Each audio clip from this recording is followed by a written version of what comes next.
show. Welcome to Talking to Yourself, where we ask, how well do you know you? I'm Will, that's the Mad Hatter right over there. This will be a new topic every week. We're going to tell stories about our past. We're going to analyze and discuss these stories and figure out how they shaped us. At the end of each episode, we're going to give the best possible advice to our younger selves. We're going to talk to ourselves to understand one another. This week's topic is sex and religion. Sex and religion. Now that is a risky topic. It is indeed. It was your guest. I feel like I'll be the guest today. I'm going to enjoy. I'm a little nervous because this is the least I've ever been prepared for any of these on camera. But to be fair, I have thrown everybody under the bus at least once or twice, and I did pick the topic, so I think that's a fair go back and forth. Where you're like, I don't know if I want to do this topic. I'm like, bring it on, buddy.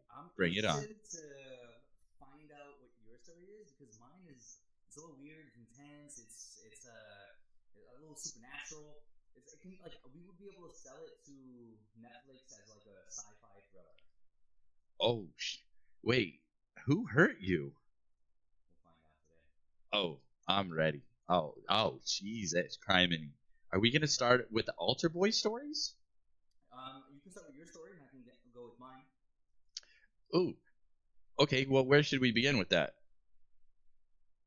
Any story you'd like to tell. All right. Well, let's just start with.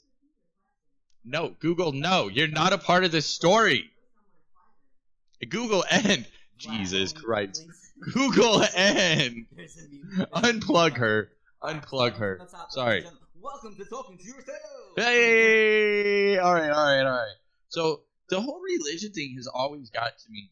The one thing that always okay, so as a child, I found it peaceful, and I would look forward to going to church, but only for the music.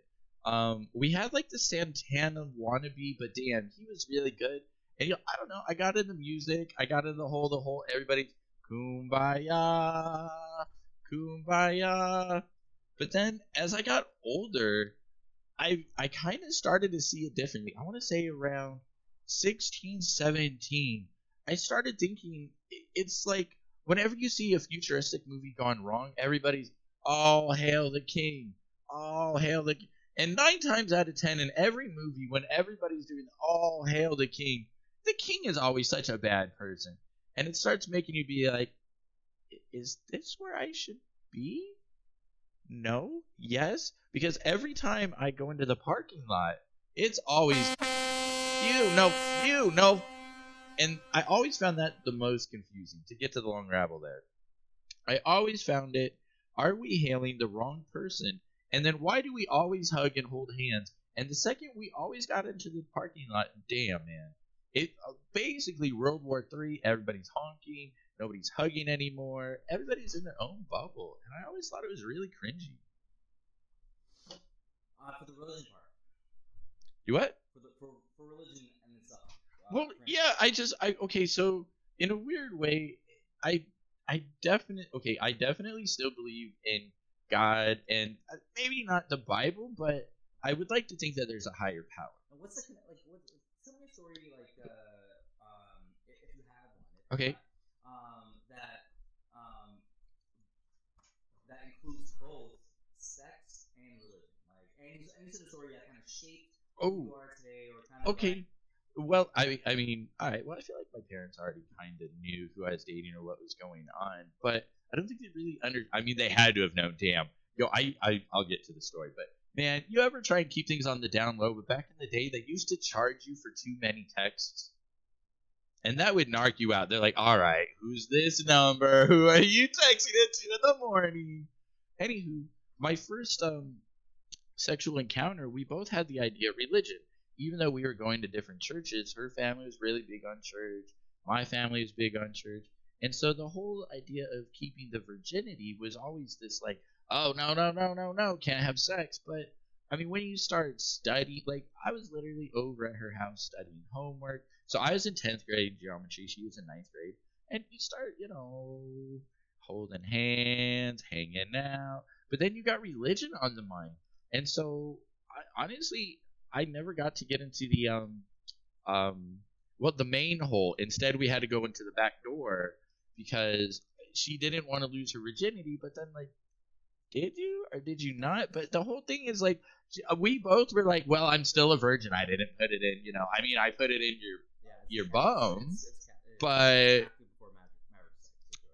Right, yeah, but as a teenager, I looked at it like, all right, well, I'm still a virgin. Come to find out, that both holes kind of basically feel the same, yeah. Yeah, and once you're already naked and doing all the lovey-dovey, damn, you are committed to all of that nonsense, completely committed. My story is about around the same time frame. I was 17 years old. To give you some backstory. It was summer 2004, and it was the summer right before my senior year in high school. Except, right, I didn't have enough credits to qualify as a senior. So you're still a junior then? I barely had. So you get credit as doing as a junior. I think I was actually still considered a freshman. How many credits I had? Jeez. Right. That's cheating. You gotta say your age, then. That's cheating. I was 17, and so I spent all of my time in the handball courts, right, in my local park. And so Sunset Park, right, you have the handball courts, and you have the pool. Like the handball courts for me it was the baseball fields and sand. I spent all of my time. Okay, I can see that. I spent all of my time in the handball courts, and then when I wasn't in the handball courts during the summer, I was at the pool. And we shared the handball court wall, shared the same wall as the back of the bleachers for the pool. Okay, we kind of had the same setup. No kidding, we almost had the same setup right at my school. Yeah, so like I can see it so easily because damn, I almost had the same setup. Yeah, so if you would like hit the ball too high, it would go over the gate and into the pool. Depending on if they were in that definitely happened. Forever. And so like some people from the bleachers you can look down onto the handball courts and see people playing. And so there's this one particular day during the summer. Cool. I was at the handball courts and I was at the pool with my best friend Oda. And we were at the bleachers, like smoking cigarettes secretly because we weren't allowed to smoke in the pool. And but you did anyways. Yes. Yes. A lot of rules. Had a lot of class, and the whistle blows. The full day is over, and everyone's making their way to the locker rooms. Right. This girl comes up to me, teenage girl, right? Don't remember her name, and she like taps me on my shoulder, and she points at this lady. Oh. Who's like 3 or 4 people ahead of us, and she goes, "Hey, that girl Lisa over there, she thinks you're hot, and she wants to talk to you." Oh, like, hey. And I'm like shitting bricks at this point. Like I'm base at this point. I'm like half of her, right? Well, gotta start somewhere. Gotta start somewhere. Very inexperienced, very insecure.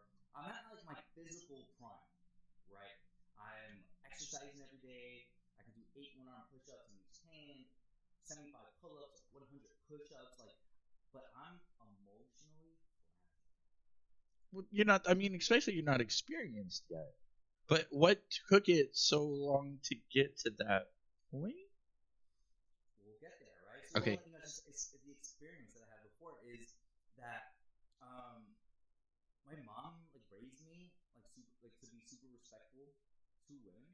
Absolutely, that's a good mother. And so I try to respect women's boundaries, and I was insecure and shy, and literally the girls I dated in the past, they would take my hand and put them on their breasts. Oh, that's hot. And I still wouldn't know what to do. I still they gave me that's full consent, right? And I would still not know what to do. Never really made a move. I always expected them to make a move. And because I was insecure, because I was super aware of respecting their boundaries and not wanting to disrespect them, nothing ever happened. Nothing ever came of it. And if I only had the communication skills to even just ask them, hey, is this okay? Maybe things would have, turned out a little bit differently. So now I'm here at this pool, like completely inexperienced. I've had these past experiences where I've been unsuccessful or broken up with because I wasn't aggressive enough. That's frustrating. So I try to buy some time, and I go, all right, I'll talk to Lisa outside after I change, right? Just to like be able to come up with some talking points, just be able to hype myself up to be able to talk to this woman. Well, at least have the idea of like, all right, 1, 2, 3, I'm going for it no matter what. So I get to the locker room and I'm like panicking, right? The shirt that I brought is dirty. Right? This is mostly my own doing. I mean, I spend most of my time in the fucking park, right? And I'm trying to buy some time. I'm talking to O-Dog, and we leave the pool, and I see them outside. I see Lisa outside, and she's standing next to these two little girls who are like 8 or 9 years old, and this black lady who's pretty tall, short hair, who looks like she's in her 40s. Oh. So going for the older girls. So I'm like, wait a second, like there's just like the whole family right here, and I don't see the girl who tapped me on my shoulder. So I'm like looking for her. I'm like, I don't know what to do right now. I didn't agree to like. I'm not gonna try to pick up a woman in front of her family, right? It was too much too fast, especially if you hadn't done something like that before. Exactly. So my friend's like, "Are you gonna fucking walk up to her or not?" And I chalk it up to like, you know what? I think it was a prank. I think this random girl, just tapped me on the shoulder. They're just fucking with you. Just fucking with me. So we walked around the pool to the handball courts. A few minutes later, Lisa and her family, which Lisa is a real name, by the way, and I am gonna preface this by saying like in this podcast, if I talk about any other relationships, I'm gonna change the names. Right. You always should. Out of respect for their privacy, but this woman. This one doesn't get the privacy. She's evil and she's a predator and she needs to be exposed. No, every now and then there's that bad apple, man. That one that just hurt more than the rest. You're like, no, you get exposed. I'm at the handball courts, right? And so Lisa and family walk by the courts. We get about 50, 75 feet away, and I'm looking at her, and Lisa points at me, and I go, "Oh." She's like, "Yes." So I'm so scared. I tell my friend, I'm like, "Yo, dude, come with me." And I'm like, I can't even really speak really. He's asking all the questions to her. How old are you?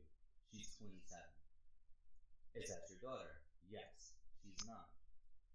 Right. It so turns literally all the questions. You're not kidding. Right. So it turns out like she was there with her cousin, who was just a couple years older than her, 29, looked a lot older, and her cousin's daughter and her daughter. So what? You really got to. Okay, keep going. She asked me if her age and her having a daughter is a problem. No. I asked her if me being 17 is a problem. Is that a problem? And she says fucking no. She says no, it's not a problem. So we exchanged numbers, and I'm like ecstatic, right? I'm like, holy shit, like this is the summer of will, right? Like I'm not gonna let my past mistakes define me, right? This is an opportunity for me to like have sexual relations with like not only a woman, but a woman 10 years older than me. Like I would be like king. It's time to plant your flower and grow your seeds. I mean, like literally or metaphorically. No, that's exactly what it's time for. So, and I the idea at the time was I'm gonna just treat this as like another a notch in a belt that I don't even have yet. Mm-hmm. Right. So she calls me on my Nextel that night, and it's like the usual like rapid fire questioning of like you're just trying to like get a gauge on who we are as individuals. Turns out she's a self-proclaimed witch. Wait. So you were dating Self-proclaimed witch? Yes. And she was how old? And you were how old? She was 27. I was 17. Okay, I mean 10 years. I mean 17. I mean that out in Vegas, I suppose that's consensual. I'm sure you weren't out in Vegas. You're out in New York, but I mean I've heard worse. I suppose. There's definitely worse, but we'll get to that later. So okay, we'll get to that later. I'm Hi everybody.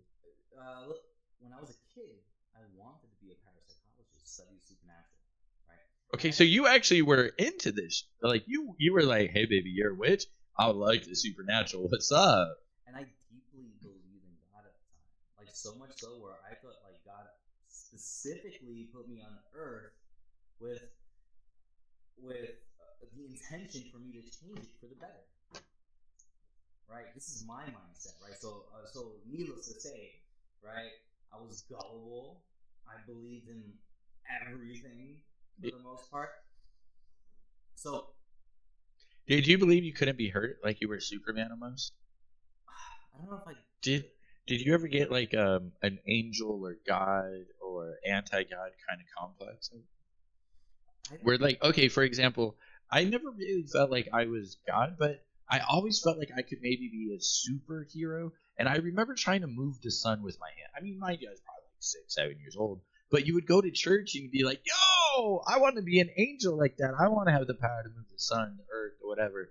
And so, when you're a little kid, I would reach my hands out like, oh, and I would try and like, like you're out there like, and then maybe with like, 2 little fingers, you're out there, you're trying to move the sun or the moon, and then you're like, damn it, why isn't this thing moving? Why don't I have the powers? I mean, in a sense, sort of. I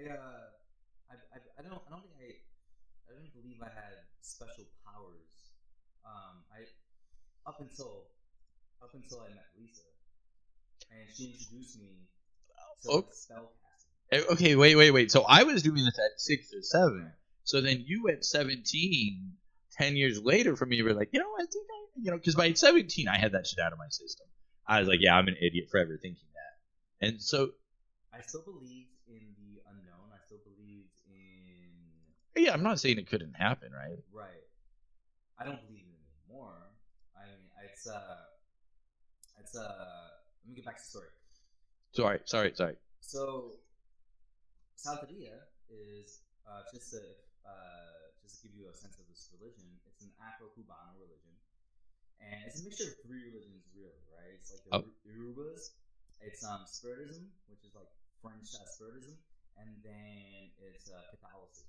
So back on Cuba, when the Spanish reigned supreme, you can only practice Catholicism, and so they had these deities. It's a polytheistic religion. Yep, that sounds about right. The Catholics make you. They're like, hey, we took you over. Now you believe in our God. And so the way that they still practice their religion was by using the Catholic saints as a representation for their deities.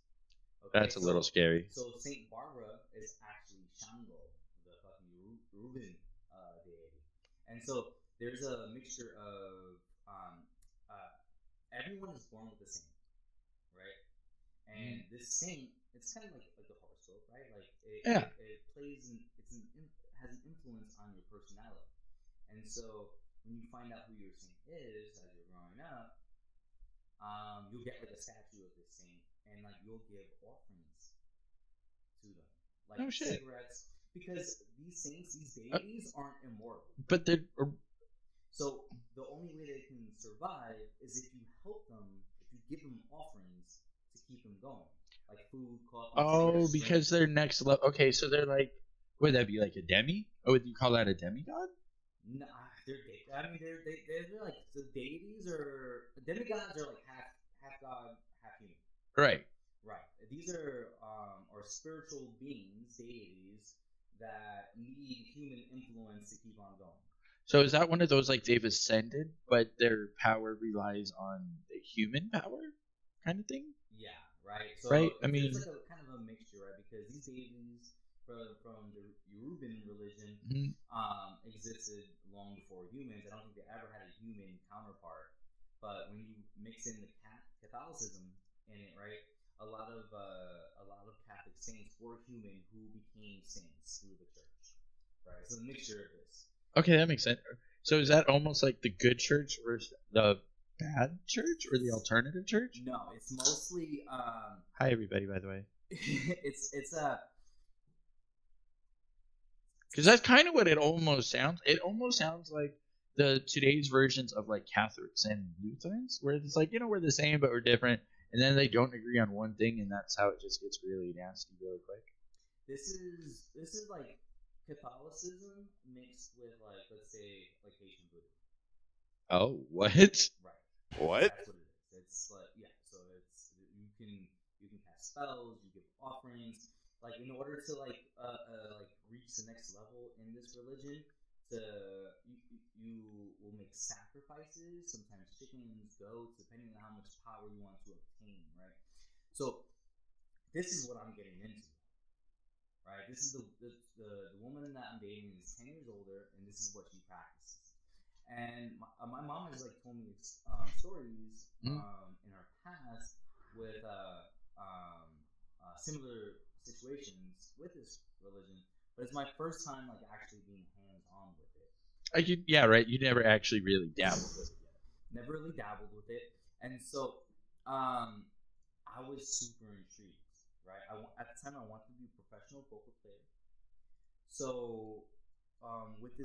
Wait. So are you hoping all of this so you could like get magical powers, basically be a cheater, pants on fire, and cheat on poker? You asked. To be able to read people. Yeah, so you just wanted to read my mind to cheat on poker. Exactly. But not terrible, by the way. Not terrible, by the way. So, the next day, right, she meets me at the park again, and she brings me a pack of Newport 100s. And I'm like surprised, right? Like, how did she know my brand? She told me she noticed that the day before when we first met, that I asked my friend O-Dog for a cigarette. And so she brought me a pack of cigarettes because she knew because I didn't have any. A couple Okay, that's pretty cool. A couple days later, right? She brought me a pack of Foot Locker T-shirts because she noticed my T-shirt was there.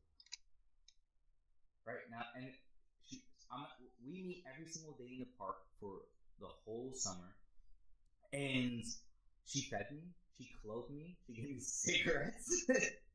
So you found yourself a sugar mama. Mama. Hold on one second. Hold on. Are you guys able to hear us clearly? I'm wondering. Okay, let's do a change here. Does this help any? What if I turn this off? Okay, how about now? Do I sound better or worse now, you guys? He's soft. Do you want to maybe put the mic closer to you? Can you guys hear me really well, though? I know, sorry. I know we interrupted mid-story. I'm fine. Of course I'm fine. I'm goddamn sexy. He's soft. Okay, how about now? Hold on. Adjusting. Getting better. Yeah, I'm clear. 1, 2. Oh. Ooh, you might have to hold it in your hand. A little closer to you. The positioning of the actual. Well, ditch that thing. Ditch the muffler. Fuck it. If you're talking soft, ditch the muffler. We want to hear more about the witchcraft, damn it. She was evil. Alright, is he better now, guys? Is he better? Hello. I can't do anything about the lag. Can you hear me? But I can hear you really well now, yeah. Okay. Does he sound better, everybody? Can we continue? Better? Are we good? Promise.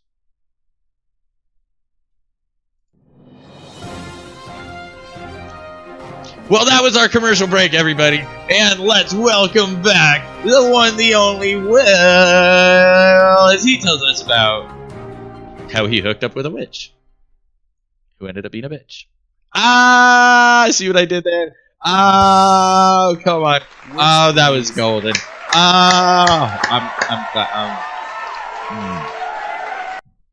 Ooh. All right, story continue. Sorry. We can hear you better now, though. Perfect. So she bought me cigarettes. She brought me food every day at the park.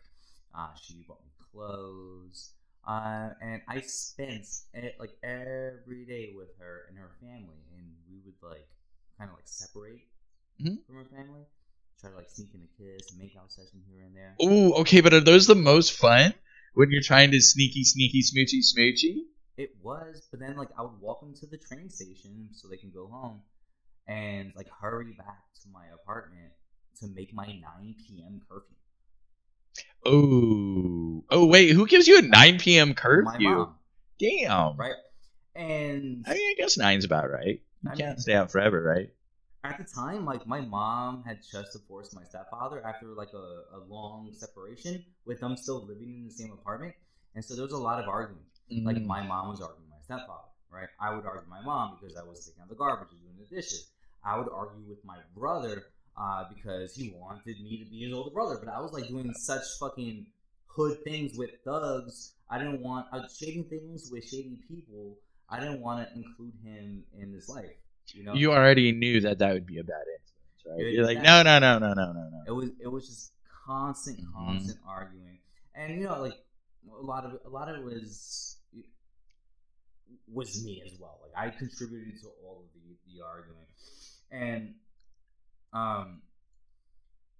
it came to the point where she became my confidant, right? That makes sense. I vented to her. She would tell me, "Oh, you don't deserve that. You don't need that. You're like, you deserve better than this. Like you shouldn't be screamed at." And that sounds harsh. She really like made my like already negative view of my household even worse. And so I noticed certain things during that summer. My best friend Odog hated her, and she hated him. Like he loved playing handball, but he was bad at it, and he was like super temperamental, but he really wanted to be good. And I remember one time, like she was standing in the bleachers in the pool, looking down at us playing handball, and while he was swinging his hand, she like said something mean to him, right, and to distract him, and he missed the shot. Oh, I know where this is going. And he was like, "Fucking bitch!" And she screamed out. She was like, "What the fuck did you just say?" And I saw her. She ran down the bleachers, then sprinted across the pool deck into the locker room, out the exit, around the pool, still in her bathing suit, and I had to pull her away from my best friend because she was going to attack him. She was going to kill him. She was going to kill him. Just for one little word. Like, she's the type of person, like, if you were walking down the street on your phone and you were in her way, she will shoulder check you. I had to pull her away from 6 women in Burger King because one of them stepped back accidentally and like scuffed her sneaker a little bit. Dude, like it was an all out go time, right? Like ding ding ding ding ding. But she was like so sweet to me. Like she was like, to me, she was like the kindest person ever. Is that the type where you basically started going out with the class bully? But she's the type, you know what I mean? Every bully gets that one person you're a sucker for, right? So you were her sucker where she would protect you and you could beat the crap out of her. She'd never punch you back. But if anyone so much as looks at you the wrong way, is she going to murder? How far off am I? No, it was like, well, I was in my physical prime. So it was more like me, like, so you can handle your own. I can handle my own. It was more like she was so self-centered, and she took everything so personally. She was such an like she had anger issues and emotional issues, and it projected themselves into. It hurt everybody else, right? Yeah, she was constantly talking shit about everyone else. She was never wrong, right? But are girls ever wrong though? Yes, they are sometimes. That's right, girls. You're wrong sometimes. You heard it here first. The internet said it, so it must be true. So, on top of all that, right? Like she's, we're like starting this relationship. It's time for me to go back to school, right? We start having sex. So now I'm lying about like going to Like I'm lying about going So to the you're bar. ditching school now for her, and you're practicing witchcraft, basically. Not yet. So I'm like, Not yet. yeah. So like I'm having sex with her. I'm not going to the handball courts, right? I'm telling my mom that I'm sleeping over my best friend's house. I'm sleeping over her house, and when I go back to school, I start cutting school to go see her, and she starts leaving work early to see me. So she has a daughter, right? So in order for us to have sex, her daughter has to be in school, the room has to be empty, right? And Oh my god, that sounds like so much work. it was a lot of work. And so apparently she worked as like a in the office in P Diddy's office. Mm-hmm. Wait, in whose office? P Diddy's. P Diddy's. Mm-hmm. Okay, that's pretty cool. Right. So she has this career. She has a daughter. She's older than me. I'm like super intrigued by it. She's practicing witchcraft. I want to tap into my supernatural fucking. Yo, you're ready to move the sun and the earth, right? All right, I'm with it. I literally know that feeling where you're like, son, today I am moving you, damn it. And you say, thank you, and I spin you around. So the one class I do go to is video production, right? Okay. And that's only because you wanted to go. Because the teacher, Miss Caroline Raymond Reddick, right? I had taken her class the previous semester, women's studies, and she was the most kind, understanding, like approachable teacher I ever come across. Like she really cared about who I was as a person. She worked with me in my needs. The kind of teacher you're lucky to have. So I chose video production because because Caroline was teaching, and luckily enough, this representative of this organization called RealWorks Teen Filmmaking came in. They showed us Is that the MTV thing? Sorry. It was at the time it was sponsored by HBO. Okay, so it's its infancy. Yeah. It's 5 years within its origination.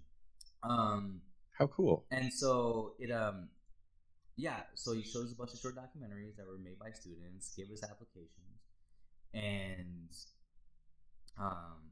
of course, right? It hits with me right away. The application, and you have to write a one-page essay on what you would make your documentary about. I procrastinated way to the last minute,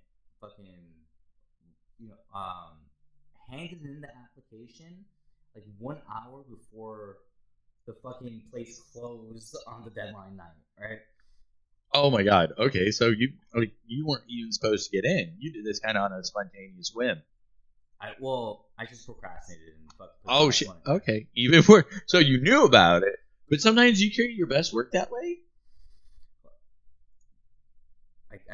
For me, that night I went to her apartment and I gave my first offering ever to Elegua to get into this program. I gave him an offering of salmon. Please, oh salmon gods! Please, oh salmon gods, give me it. He's the keeper of the roads and paths, right? And so in Santeria, any ritual that you do, right? You have to get his permission first because he's the one. All roads go through him, right? If he controls all the roads. Oh, well, that's interesting. So I got into the program, right? And things were like actually starting to really spiral out of control at home. And she kept pressuring me to tell my mom her age because they had like a phone relationship, right? We would speak on the phone 3 hours a night, 4 hours a night. Well, but yeah. My mom still didn't know how old she was. She didn't know she had a daughter. But a responsible parent's gonna want to start knowing, hey, by the way, like you're kind of hooking up with my child. How old are you? And so that's what Lisa said, right? Lisa was like, dude, she's like, tell your mom my age. Like, what are you worried about? Like, what are you hiding? Yeah. Why are you ashamed of me? Like, she was really like putting on me like, why aren't you telling your mom? Okay, so you had a. So wait, well, no, not. I mean, yeah, but so it's usually the other way around. So, well, obviously she's older, but so she had no problem with the age split, and you did. You were because okay, I mean, usually when the 17-year-old is hooking up with a 27-year-old, you tell all your friends and you get high fives everywhere. Like, bro, you're hooking up with the literal mom. You know how many people in high school would love to be like, bro, I hooked up with a MILF. Right. Yeah. With your friends. That was the case with my friends. Yeah. Yeah. Oh, okay. So you're able to tell your friends, but you can't tell mom. I didn't tell mom. Yeah. And then when I did tell my mom, I can see like the like, the disappointment that she had. But like by overly reacting, so she tried to accept it, but I'm 17. I'm like a few months away from turning 18. There's not much you can do anyways. Still had a 9 p.m. curfew. Still wasn't allowed to fucking sleep over her house. And so now, like, Lisa was using these things against your mom, right?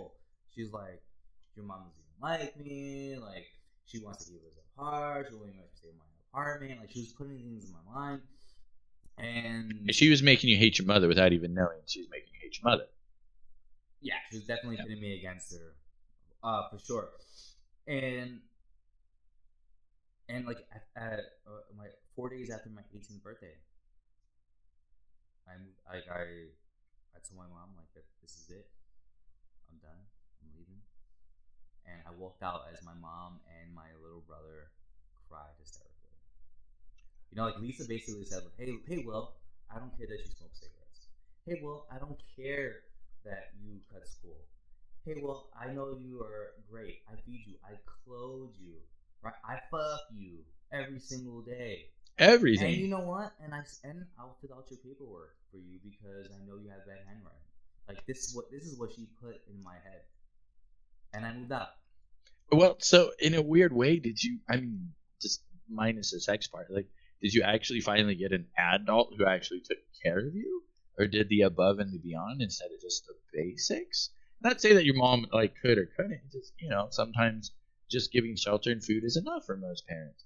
But then you found someone who's like, hold on, let me really mentor you down. In hindsight, my mom did better than anyone could have possibly done for me at the time. That's all you can do sometimes, right? That's all you can do with what you got. 98th percentile of moms, right? When it comes to who I am as a person today, my mom is. That's who we're blaming, right? That's who we're blaming. She made me who I am today, and I love her. At the moment, I couldn't see it, and so when I left my mom's apartment that night and I moved out, I showed up to Lisa's apartment, and I walked in, and it was a real. Did you even tell her you were gonna do that, or did you just like, by the way, I live here now? Oh, she's the one who said come through and move in. Like I'm telling you, she put everything in my head. So she laid it all out there. I walk into her apartment. It's a railroad apartment, basically like a long studio. It's 2 bedrooms, kind of.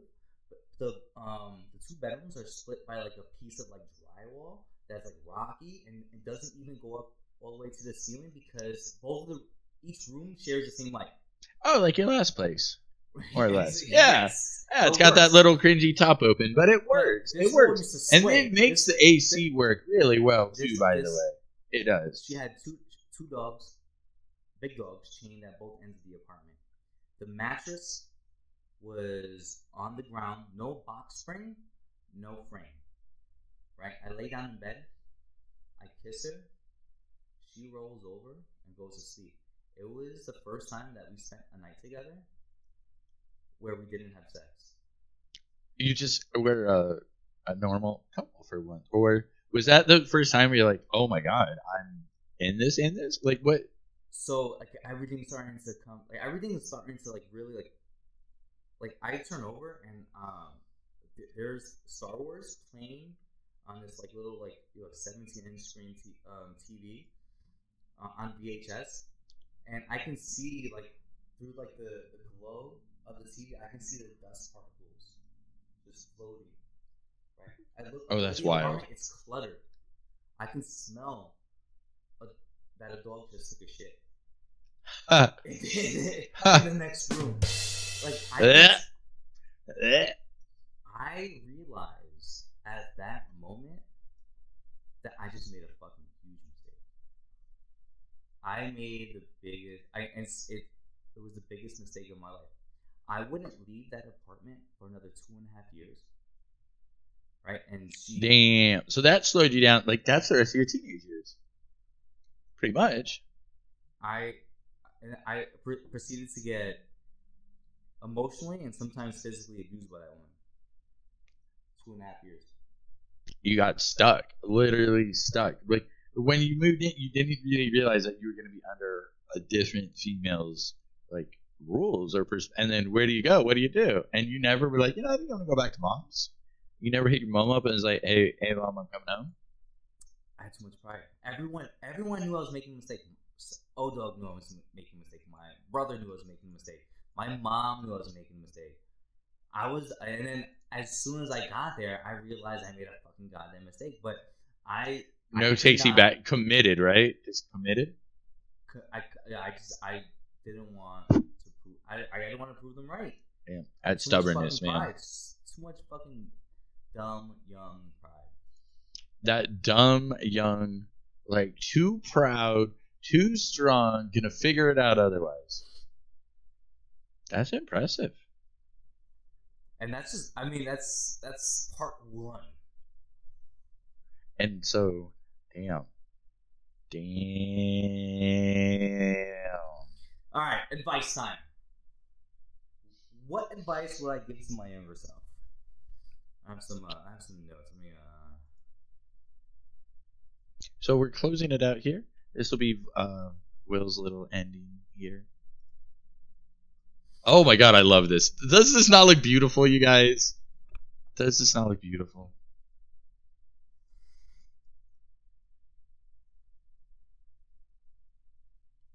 Oh yeah, right there. Oh yeah. Look how sexy he looks. That beard though.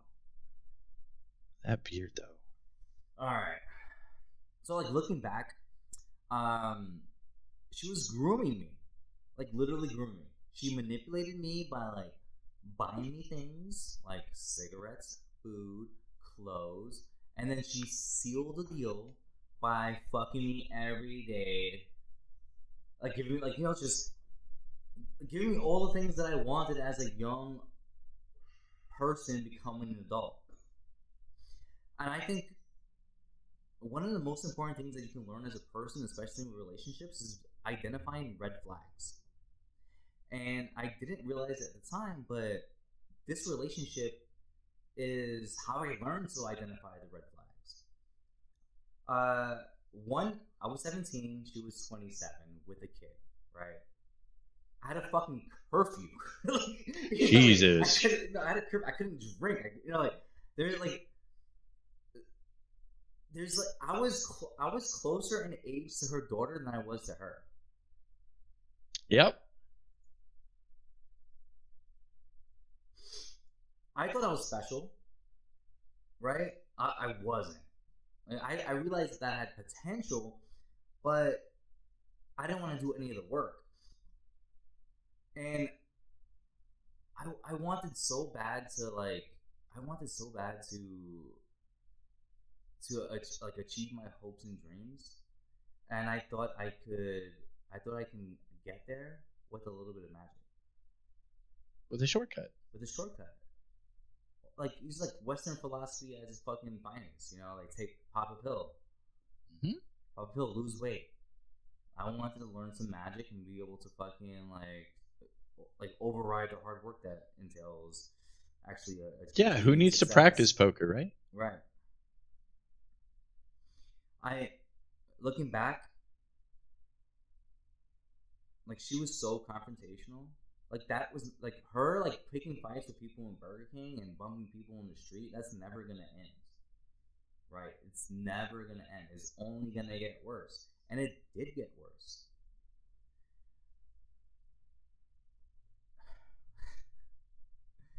I think for my younger self, it's like you gotta you have to work hard. You have to be able to identify red flags.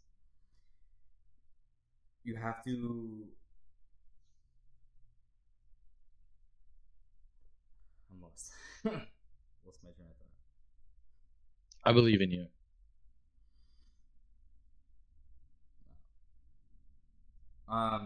Leave it there?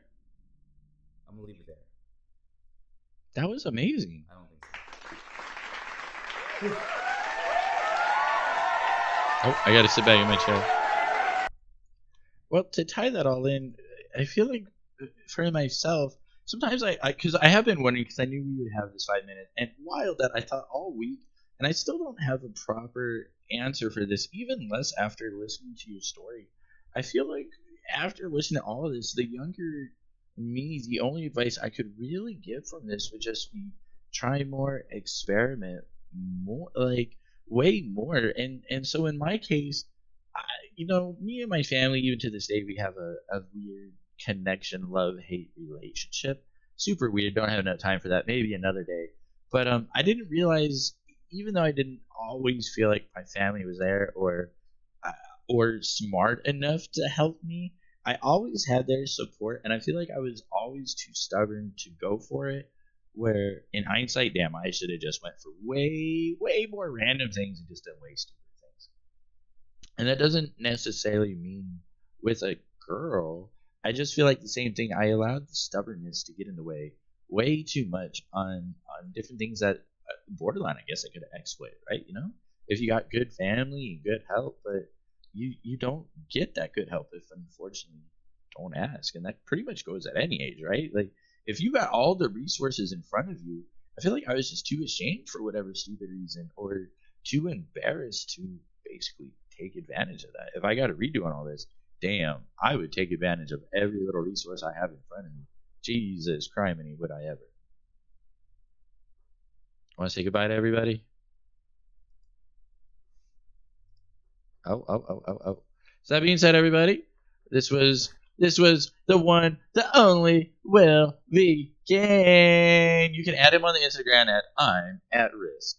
And then I'm the Mad Hatter. Add me at MaddHatterTv.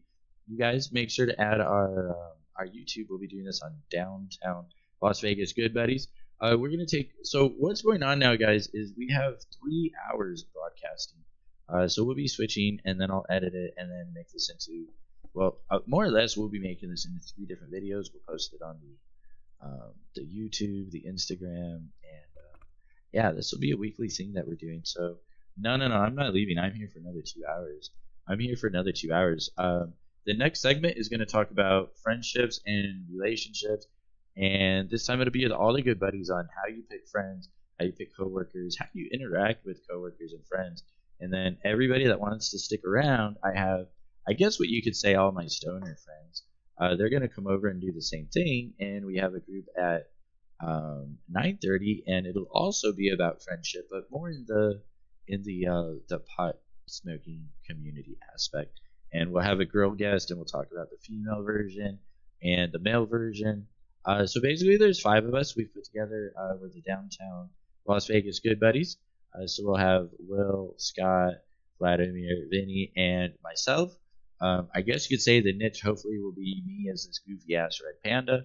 I still think it's hilarious. Even more hilarious that I have my friends willing to actually let me be the red panda and do a podcast. So I to this day I haven't seen anything like that. I feel like it's a little different. So I'll just slowly promote us. If you want to add add our YouTube that we're all creating together, that'd be amazing. If not, it's okay. So what we're doing next, we have one of the good buddies who wants to do a 15-minute rant. So I'm literally going to let this man rant. I'm literally going to let this man rant for 15 minutes. So introducing next is the one, the only. Are you guys ready for this? So this is Vladimir, everybody. I know I'm ready for this. So everybody, I'll set it up. Welcome, the one, the only Vladimir. You already know, y'all. You already know. How's it going there, guys? Vladimir here, and I want to call this segment. You know what really wraps my nipples in a knot, or what really just like sets pretty much an average human being just trying to have a beautiful, lovely day, going to their fine establishment or business to support whatever. The thing is, I exploit the motherfuckers that annoy you. I'm talking about motherfuckers with loud cars. I'm gonna be very logical and chill with this interaction, guys. Listen, I love cars. Okay, we have a wide variety of amazing cars in the market. Okay, but goddamn, when I'm just minding my own goddamn business and all I hear is, you know, come on, come on, you know, I'm just like trying to have a lovely day. You know, I'm like I'm in my own zone, like auto zone, you know, but like not like that. You know, it's just like, damn. Like, chill. Where are you going? You're gonna get a ticket. Where are you gonna drive your Mazda Accord 5000? Where? You're literally like, that's the thing. Is like, listen, there's a lot of amazing exotic cars in the market, believe me. But like, you just like, where are you gonna go? Like, where are you gonna go? Like, you can't go like rocket fast because you're gonna get a ticket. You know, you got this super duper like car. Like, where are you gonna drive it without getting a ticket? But the thing is, I never understood that logicism. That's not me. You know, I like a car that likes a car. You know, a car that's like, hey, you know, I'm gonna take you to point A to point B. Bada bing, bada boom. Here we are. You know, this is me. This is just my generalized, unlogical opinion. Why? You can close the door. God dang it. Oh my goodness. This is my first. I just can't. It's just me. But the point is, I will respect one of art behind it. It's just there's a lot of creative geniuses that really just learn in the engineering aspect behind cars. And that's something to really appreciate. But like where would you, how do you not feel the constant, like, you know, you're in a neighborhood, you probably have a house somewhere in a beautiful neighborhood, you know, of course, with your supercar, you know, and you know, I'm just saying, you're not just, that's just me, you know, you're making very loud sound in the neighborhood, everybody hates you. How do you just cope with that, you know? I just don't, but that's just me, you know. Maybe it's just something that triggers in my brain. I don't know.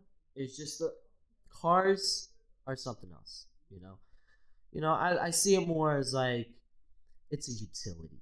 It's a utility, you know. And I use my car to whatever extent that is necessary, you know, just for logical reasoning. But like 9 times out of 10, accidents that be happening around here in downtown Las Vegas is a sports car related accident. You just see like a Camaro parked right, or Camaro or a Mustang just parked in the outskirts of a highway because some jerk off was going way past the speed limit on the first highway lane. But that's just me, you know. That's just what I noticed living here for quite some time. You know, I'm like, man, you know, where are you gonna drive that? You know, that's why it's like I feel like there's a business when it comes to renting these type of vehicles, which is something that's pretty cool. I'm not gonna lie, but like if you're gonna go into a neighborhood with your loud ass like carbon emissions firing vehicle, whatever, why? You know, it's just, but that's just me. That's what really twists my nips. You know, that's just I can't. It's like it's something that scares the shit out of me. I ain't gonna lie, you know. Any loud noise out of the ordinary is like, oh, you know, never expected. But that's the spiel, you know. I look like a jerk off that drives a Dodge Challenger, but not really. I drive a nice little Chevy Cruze that's pretty good on gas mileage. You know, I recently got an oil change and got 6 different pop-ups coming up, like it's the latest Windows 11.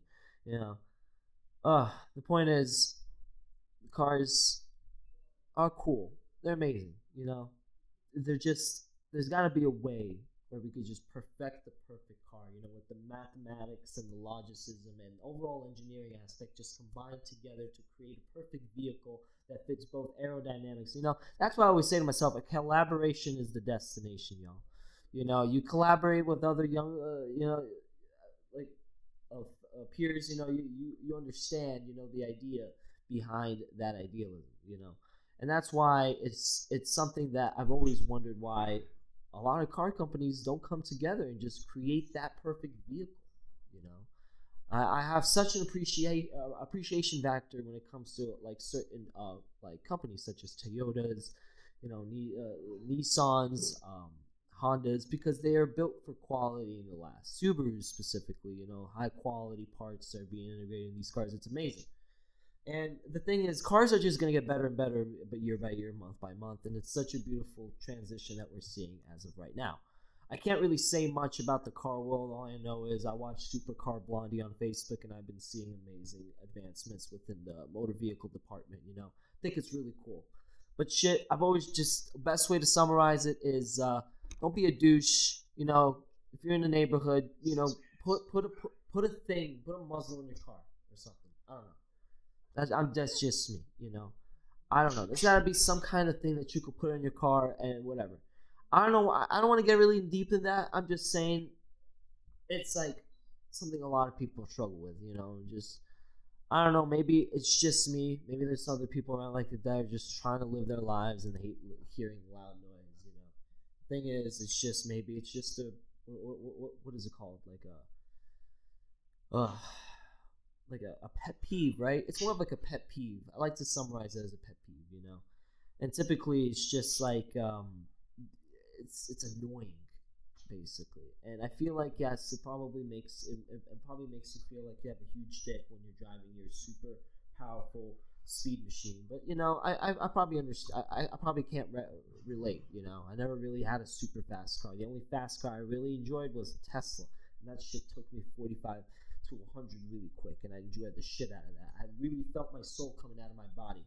And no that loud noise with that was fucking tits, I wasn't a nuisance around the neighborhood while going bajillion miles an hour. That's what I loved about electric cars, Loved, because we don't have the best lithium technology to really create a really good environmentally friendly EV, we're still looking in the whole idealism of creating that new lithium battery technology. But that's a whole different story for a different subject. The thing is, it's just like the PV market, it's only going to get better because the science is the backing behind everybody when it comes to the acceleration to a better world, when it comes to just electrifying practically anything. It's a great way for really just find means to, I don't want to say the best means, but find means to just really protect our planet. Really best way. The worst period I could add to that sentence was that, but it's a step somewhere, but shit, that's the world. Everybody's now on electric scooters now, electric boards, all the loud cars are being phased out, let's be honest. What, the Dodge Challenger, what happened to that? The Dodge Challenger, the guy that created the Dodge Challenger was like, nah, I don't want to create any more gas versions of us. Let's create an electric one. So now they're releasing the new electric Dodge cars. No more of the gas ones. That's pretty cool. That's a pretty cool step forward in a direction, Because honestly, it's lithium batteries, heavy that makes the vehicle, obviously. It just makes your vehicle super fast because of the high voltage and current going to that motor that's being regulated by that computer. It's just quite fascinating, And there's there was a I'm gonna pray for this guy. He's the one that drove. I forgot his name. I really wish I remembered his name before I was. What I'm about to say is he raced this 800 volt electric car around Vegas, and basically this electric car was so fast, and it was 800 volts. Holy shit! Can you believe that? That's a lot of power for a electric car like that. And it wasn't even making that noise. The only thing you could hear is just the rubber scratching on the surface of the concrete. And you're like, wow. That's how far we came. This guy was doing spins. I know he died. I feel like an asshole not remembering his name. But my condolences. That's why I had to pray for him, But he's the guy that rode around Vegas. I think it was in the Grand Prix spiel they had going on in Vegas. Yeah, he was the guy that was riding around, and it was just such an amazing demonstration of the really fast PEV that they got, That is awesome. That was whoa, And that's just it's only going to get better. So your loud car in a couple of 30 to 40 years is going to get phased out. I'm sorry to tell you this, as technology and materials from the planet Earth slowly deteriorate, so is the quality of our parts. But that's a whole other discussion, I don't want to get into, So little by little, we're gonna figure it out. We're gonna create that car that's just gonna take us to A to point B, not harming the environment. It's gonna happen. It's preliminary. It's already set in stone. We are humans. We're gonna create something so big that it's gonna revolutionize the way we get from point A to point B. And that's going to be battery wise, probably lithium uranium batteries, in a couple of years. Imagine that shit. So that's going to happen, So honestly, so much changes are going to be happening that I already see it. And I'm pretty sure you could see it. It pops up on your Facebook feed every so often. You're like, ooh, a new thing came out, like a little portable washing machine. There's like new things coming out left and right because of us micronizing like motors and capacitors and diodes and motors, like anything really. And it's only going to elevate the way, we create our next gen technology. Like our phones might even look the same within 5 to 10 years, Same thing with cars. Like it's an amazing aspect, I will say. But that's my rant about cars, y'all. I'm sorry. But listen, it's gonna happen. Cleaner cars are just gonna be happening. The teamwork, the proper collaborative efforts, it's all gonna happen. Promise you. So I appreciate you guys giving me time to ramble on. That's what twists my nipple and not. Thank you so much for having me. Y'all stay blessed and have a great night. And we'll be right back in 2 minutes, everybody. Again, we're doing this 3 hours. 3 hours every single Tuesday, and we're gonna start right away. We're gonna start right away here in about 2 minutes. 2 minutes. So nobody go far. 2 minutes. What do we do? Yeah, he's definitely. Hey, you want to go collect the boys, and I'll just talk to everybody for a second before we start. I'll just yeah. So, anyways, I guess I don't know. They're all out on the porch and everything. Yo, what's up, everybody? Yo, tell everybody we're ready to start whenever they're ready, man. So, anyways, you guys, yes, we're gonna be doing this every Tuesday for 3 hours. If I happen to disconnect on whatever platform I'm on, make sure to add DTLV Good Buddies. That's DTLV and then good and then buddies with a YZ at the end. YZ. It is a new YouTube. We haven't really done a whole lot with it. I know. I'll do better. But if for whatever reason I get cut short here, we'll still be on the YouTube. That I'm so sure. But sometimes these apps that we're on, I can't say names because I'm more than one of them. But if it does have any disconnect, which I'm trying not to, that's where it'll be at. And so I'll be doing these on all the platforms. Hopefully every Tuesday. We seem to have a good set of friends. So the next one is going to be about friendship, coworkers, and why? Well, we'll just say that we got an introduction. But yeah, so I'm pretty damn excited. In the meantime, I guess how's everybody been? Follow my YouTube. Yeah, like follow my YouTube, follow my Instagram, MaddHatterTv, whatever. Or don't. Or most of you already do, so that's a thing. Most of you already do, so that's that's a thing. What can we talk about in later news? Yeah, we definitely need those. What can we talk about in later news? Oh, I know. Just on a random rant, since apparently that's what we're doing about cars. I feel like every time I take Tezzy out for a drive, I stalk you on all. Fuck yeah, you stalk me on all. Stalk me, baby, stalk me. I find that every single damn time I take Tezzy out, I always have to recharge her. I don't know if you guys have my Instagram added, but you should, MaddHatterTv. Damn, I feel like all I'm doing lately is guess what I'm doing again? Guess who needs energy? Tezzy's fucking thirsty. God damn, dude. That chick uses all my fucking energy every single... Here's the thing. You charge her up. You make you feel super good, right? She's like, yeah, bitch, I'm at 100%. I'm like, bet, let's go. And then you drive her off the lot, and she's already at 99%. Like, damn it, man. Damn it. Yo, I do ride her pretty aggressive, though. It literally is like, bro, you're aggressively driving. You could get way more energy out of her if you would just stop being so goddamn aggressive. Like, Jesus Christ, man. And then whenever it's like, bro, you're going uphill too hard, like, yeah, baby. I'm going uphill super hard. I'm going uphill super duper fucking hard. You know what I'm saying? Let her dominate you for a change? Hell no. I'm daddy in that relationship. I am goddamn daddy and I dominate Tezzy. Tezzy doesn't dominate me. Alright, let's just keep this all clear. I dominate Tezzy. Tezzy doesn't dominate me. Yeah. So, I think they're about ready. We could tell one more story. We could tell a story about. Yes. We call him Scott on here, though. We don't call him that nickname on here. We call him Scott. Yes, we don't call him Baldy. Yeah, they're asking for Baldy. Yeah, they're like Baldy there. Oh my God. Okay, so Krista literally wants to just smash you so bad. There's like crushes and Jesus Christ, man. Every single time, she's like, is Baldy there? Is Baldy? It's so adorable.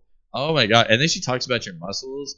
And I'm getting bigger. And the muscles are getting bigger, ladies and gentlemen. The muscles are getting bigger. Oh, well, I mean, sometimes you're still a growing boy. It's a growing boy. Just showed my age. Jesus criminy. Are you kids ready? No, your mic is not on yet. No, but it's about to be in like 1 second. Are you ready for that mic to be on? Sure. I'm ready. Into your mics? Oh, yeah. Hey, how you doing? Scott. Jesus. Yeah, those are on. This is Baldy right here. Also known as Scott Warner. Jesus Christ, those are so Yeah. loud. I don't know. Oh, is it? Oh my, yo, we need bigger mufflers on that. Or can you turn I it can down? turn it down here. Let me Just see. yeah, you don't need it. All right, testing. How's the Wait. mic volume right here? A lot better. Way better. Yeah, Way make better? sure you do Okay, that with that's the about other one too. halfway. Yeah, half Well, is yeah, good. those Yeah, got that was turned too up a much. bit. That was way too much. Who was I that couldn't even Who was that overcome from that. the late night I starter couldn't show? even overcome. I had to put you down so much. I couldn't. Can I get a fix that, booster seat? All right, well, ladies and gentlemen, How's children of that, all right? ages, as I was talking about, so this next section is the good buddies -1. We are able to cycle in one good buddy, you guys. Like, just so you know, we can always get Vinny to do these whenever. Oh. So yeah, somebody can always cycle, but this is cool having the whole group here. So without further ado, Yeah, it's let's welcome. Oh, that's really cool, dude. Do we not look a lot Hey. better? Oh, that's my background. How's our production? Yeah, there we go. Oh, We sorry. got an iPhone 14 Pro recording us this time. We got an F4K quality, y'all. Oh my goodness. Yes.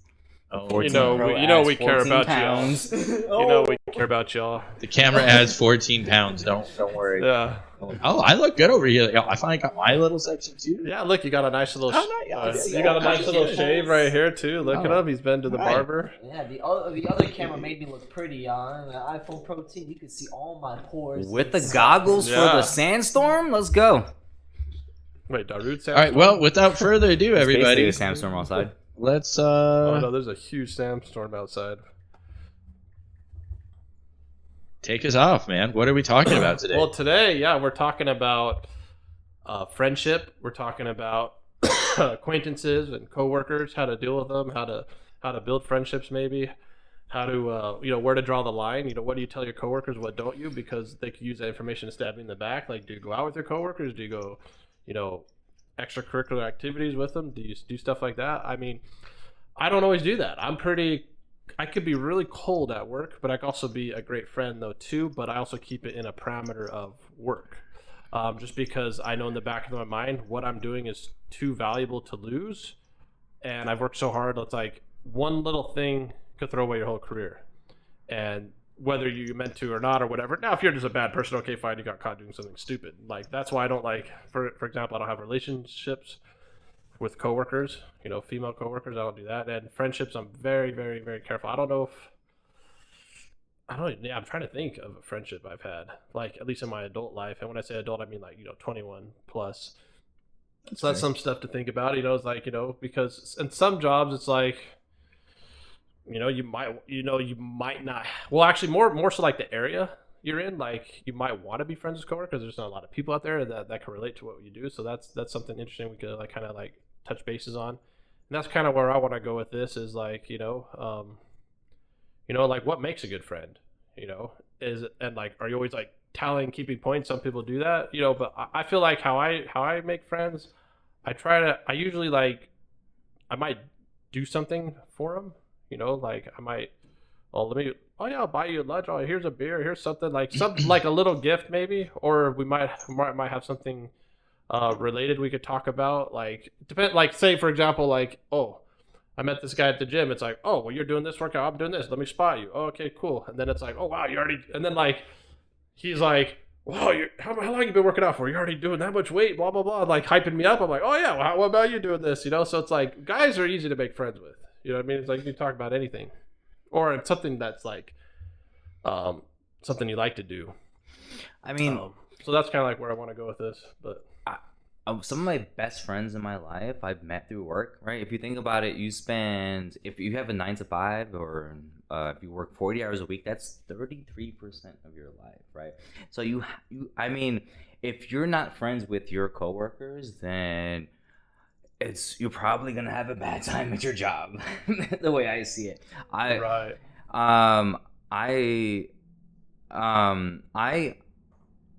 that's where I meet most of my friends. That's where I met Matt. That's where I met Vlad, right? And I met you through Matt and I met you through Vlad and MaddHatter. Now, do you feel like some of it is just like I don't okay, so talking about the workplace, do you feel like sometimes there's well, in your case you were the bartender, right? And so you trust your bartender. I'll just say the kind of job matters too. Yeah, right. Like the kind of job, but the thing is that it's a power dynamic. I was thinking of the word for it. You're like in power. You're placed in charge. Like you are the gatekeeper. You're like you control the path, whether I'm allowed in, whether I'm allowed not, whether you can sit here, how many drinks you can have. Sometimes you got to respect the boundaries where you're like, bro, you can't talk to that person. You're too drunk, or this and that. But then so you were put in a position of power, but then we understood the relationship and the dynamic between all of us. I felt like it helped because, well, in a weird way, even though you're younger than me, you kind of got to play that daddy mentor role. Right, and that bartending gig was my first bartending gig, right? So I'm talking not only by bartending, but like my previous jobs in the past as well. So yeah, I mean, I think when it comes to making friends, I think the your career, your job path that you choose is going to be hugely important in that, right? Because one, you want to choose something that you want to do, that you enjoy doing, and then you want to enjoy the people that you're around as well. You want to have similar interests. If you want to have some commonalities, you want to at least get along. And so that just so breeds. It just breeds like, wait. That's an ideal job for sure. Yeah, I guess now that I think about it, I work with like 90% women, and it's like I'm just that just throws a wrench there. But like I am very friendly to people. Like that like one time when I quit, like this girl was crying over me. She's like, oh, I want you to stay, but I was like, hey, I gotta move on. You know what I mean, with my life or whatever. But it's like I've had good relationships, but like sometimes I still like I'm not gonna like invite them out. Well, plus it's like I just don't want to deal with it because it's a woman. To be honest, like if it's like whether it's dating or anything like that, it's like it's hard to be. How do I be friends? Maybe I just don't know how to do it. Being friends with a girl coworker, and that's like I don't know. It's just weird. It can become all bad. That's I've just seen too many stories. Not that it's bad with me, but I've seen so many like sexual harassment, all that kind of stuff. And like maybe one day I do one thing, like forget it. So I'm just not even gonna risk it. But but I also don't get the chance of having a good friend too, right? Right, and so that's when there's a line, right? There's friendship, right? And so you don't want to cross that line from friendship to a physical. Well, at what point? Do you keep it because professional? that changes the game, and you definitely don't want to shit where you eat. That's like the number one rule, right? And I think I've done it at least, and I've learned from that, and I'll never fucking do it again. That's not true. And it's not and like well, I mean, I married my wife trained me. What am I talking about? Like you're already you kind of do that right now. Like you're shacking up with your former boss. So you guys might not know, but Will's wife trained him. Yeah, back to that whole power dynamic. I like the fact that you're coming with that totally like opposite, kind of like a totally different perspective. It went really bad for me, like in Las Vegas, right? It went really bad. And it's went amazingly well, right? Really bad was when I was working at the Oasis at Gold Spike, right? Dated a coworker, and madness ensued. And then Shocking, right? Shocking. Yeah, it was terrible. Like, I'm trying to console her at work when she's like getting there late, and she's on like nervous breakdowns. And I'm just like, that's what I'm just like. And she's relieving me, or I'm like relieving her. It was like absolutely terrible. Would not recommend it. And then this my last job as a bartender where I met you guys. Yeah, my now wife, she trained me, same position. And that's what you mean by trained. Yeah, she trained me for the position. Yeah, and yeah, that was like I went against everything that I said I wouldn't do again. Never cross that line. And at what point do you just trust your instincts, though, right? Because I feel like both of you guys, I know Vlad's like, I work for myself. I have no coworkers. Fuck that shit. Vlad's like, I don't know how to talk about the co-working stuff. Let me know what we're going to talk about. With Vlad, it's more about like, Vlad, you cross the line with a customer now, right? It's like, hey, she's, I can give you an extra 20%. Okay, well, but with that though, how do you avoid discussing like gossip in the workplace? Or at what point do you decide that gossip is actually bringing you closer together, and then you feel comfortable enough to go outside of the workplace and extend it to, say, the bar? Elsewhere. What? That's oddly specific. But it makes sense because, like, he's saying it tied into the conversation. 33% of your time is at work. It's like, what a great time to know somebody. Right. You're going to see how they interact with people. Now, I've worked with a girlfriend. I was living with her. Right. Or she was living with me. Whatever. Thank you, Lisa. I had my own place first, and she came in. Whatever. Like, but I got her the job where I was working at. And, like, it was actually really cool. Like, it actually worked. And nothing went wrong. Literally. She was that good of a girl. Right. And she's an East Coast girl. So I like East Coast girls. At least in that scenario. He's just sneaking that in, by the way, everybody. East Coast girls. I love y'all East Coast girls. Great stuff. East West Coast girls are wild too. I like y'all too. But anyway, like, I just remember she was a great girl though, whatever. But that didn't work out. Just long story short, just because she ended up going to college somewhere else. I'm like, I'm not gonna hold you back. Like, you gotta, Right. We're like a young couple. You know what I mean? But it's like, so I know it can work. And I've worked with, like, actually 2 doctors that their wife worked with them also. And for the most part, it worked out pretty good. They probably have some, internal stuff that they're able to keep, like, kind of on the down low or whatever. But I feel like, it definitely can work. So I have seen that I could believe it could work. But I'm more like so reserved. Like, hey, I don't even want to go out. Like, I don't want to cross the acquaintance to / friend part. You know what I mean? I'll be friendly and, like, we could be cool and talk about other stuff. But that's what I was saying. Now, sometimes having the gossip sometimes where then, like, say you and me all of a sudden decide to hate Martha, right? Or say, okay, better yet, just keep it on a better, like, work for you, like, so you and Becky meet, and you and Becky are having a great time, and you and Becky start hating on Martha, and then Martha starts plotting against you guys start plotting against Martha, and then you become friends, and before you know it, you're calling and texting outside of work, gossiping about this stupid bitch who just pisses you off, and then before you know it, you're having coffee.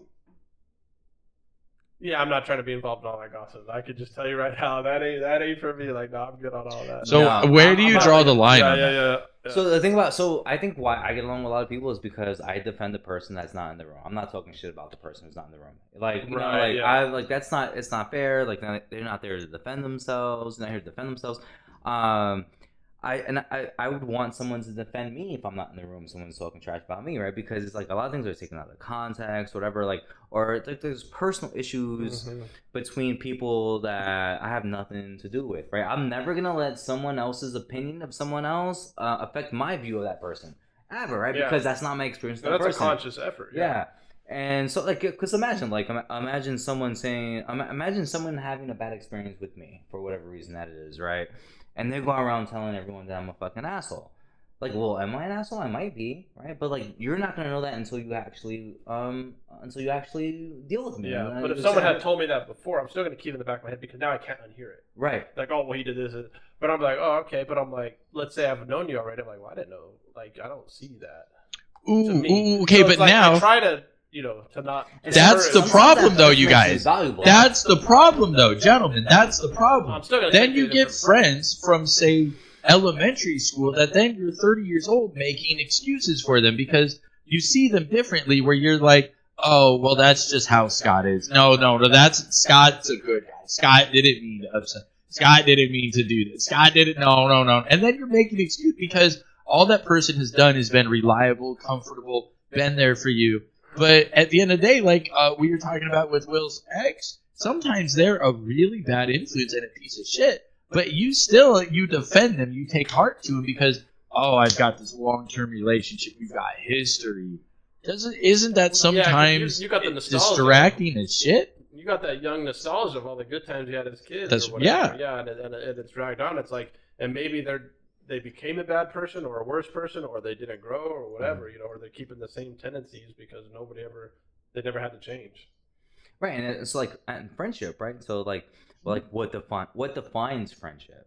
What is a friend? Like to me, it's like it's someone that I'm comfortable with expressing myself emotionally.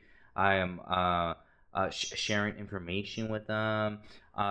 Someone who I trust, who I can reach out to if I ever need anything, And right, what's a friend for you?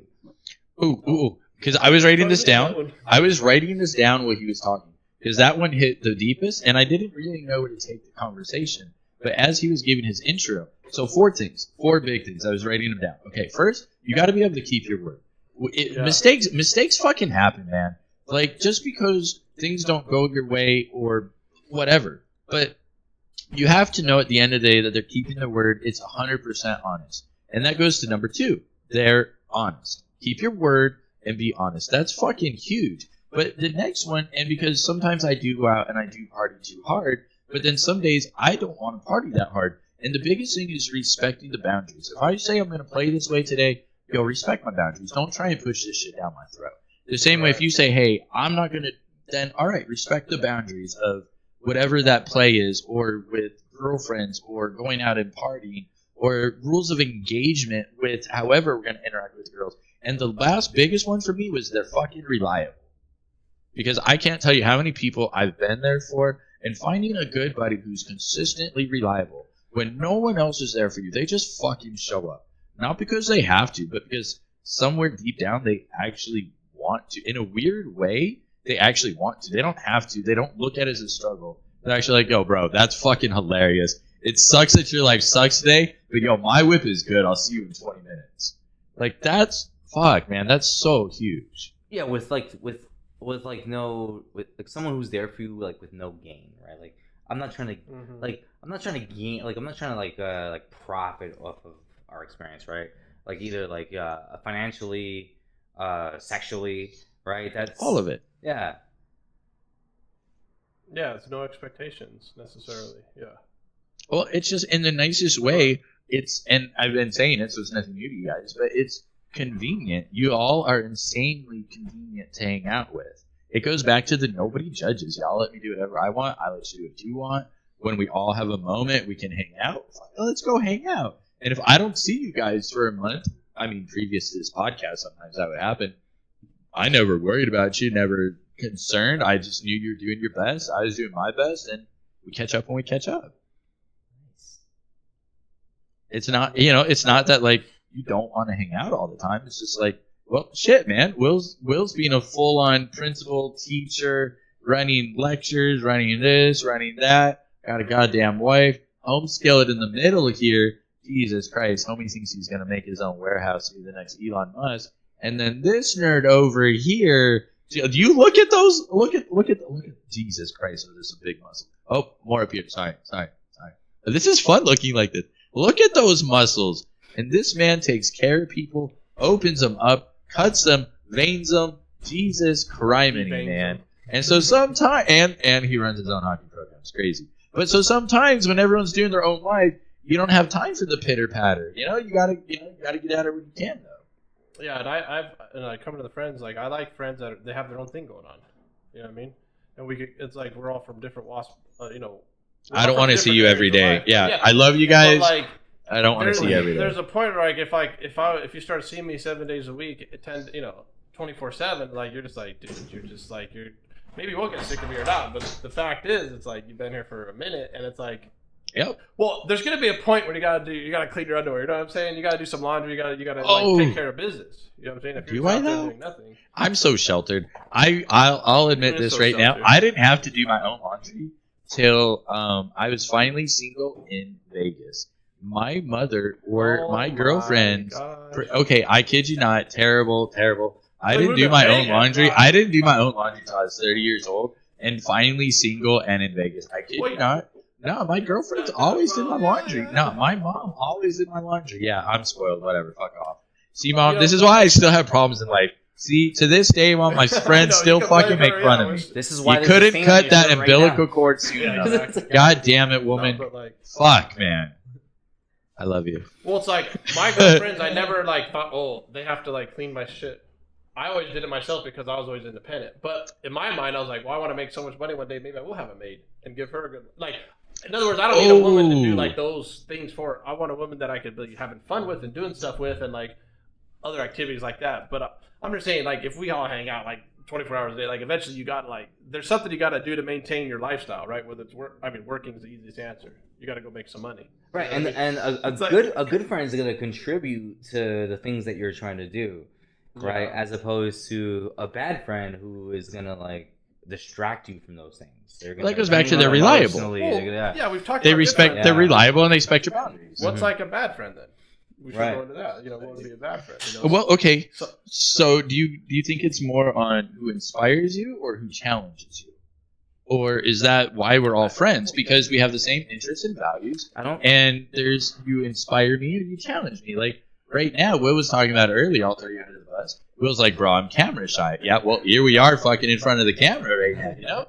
And so that's the open-minded. We got the same interests, and now you're willing to like, okay, here we are. Yeah.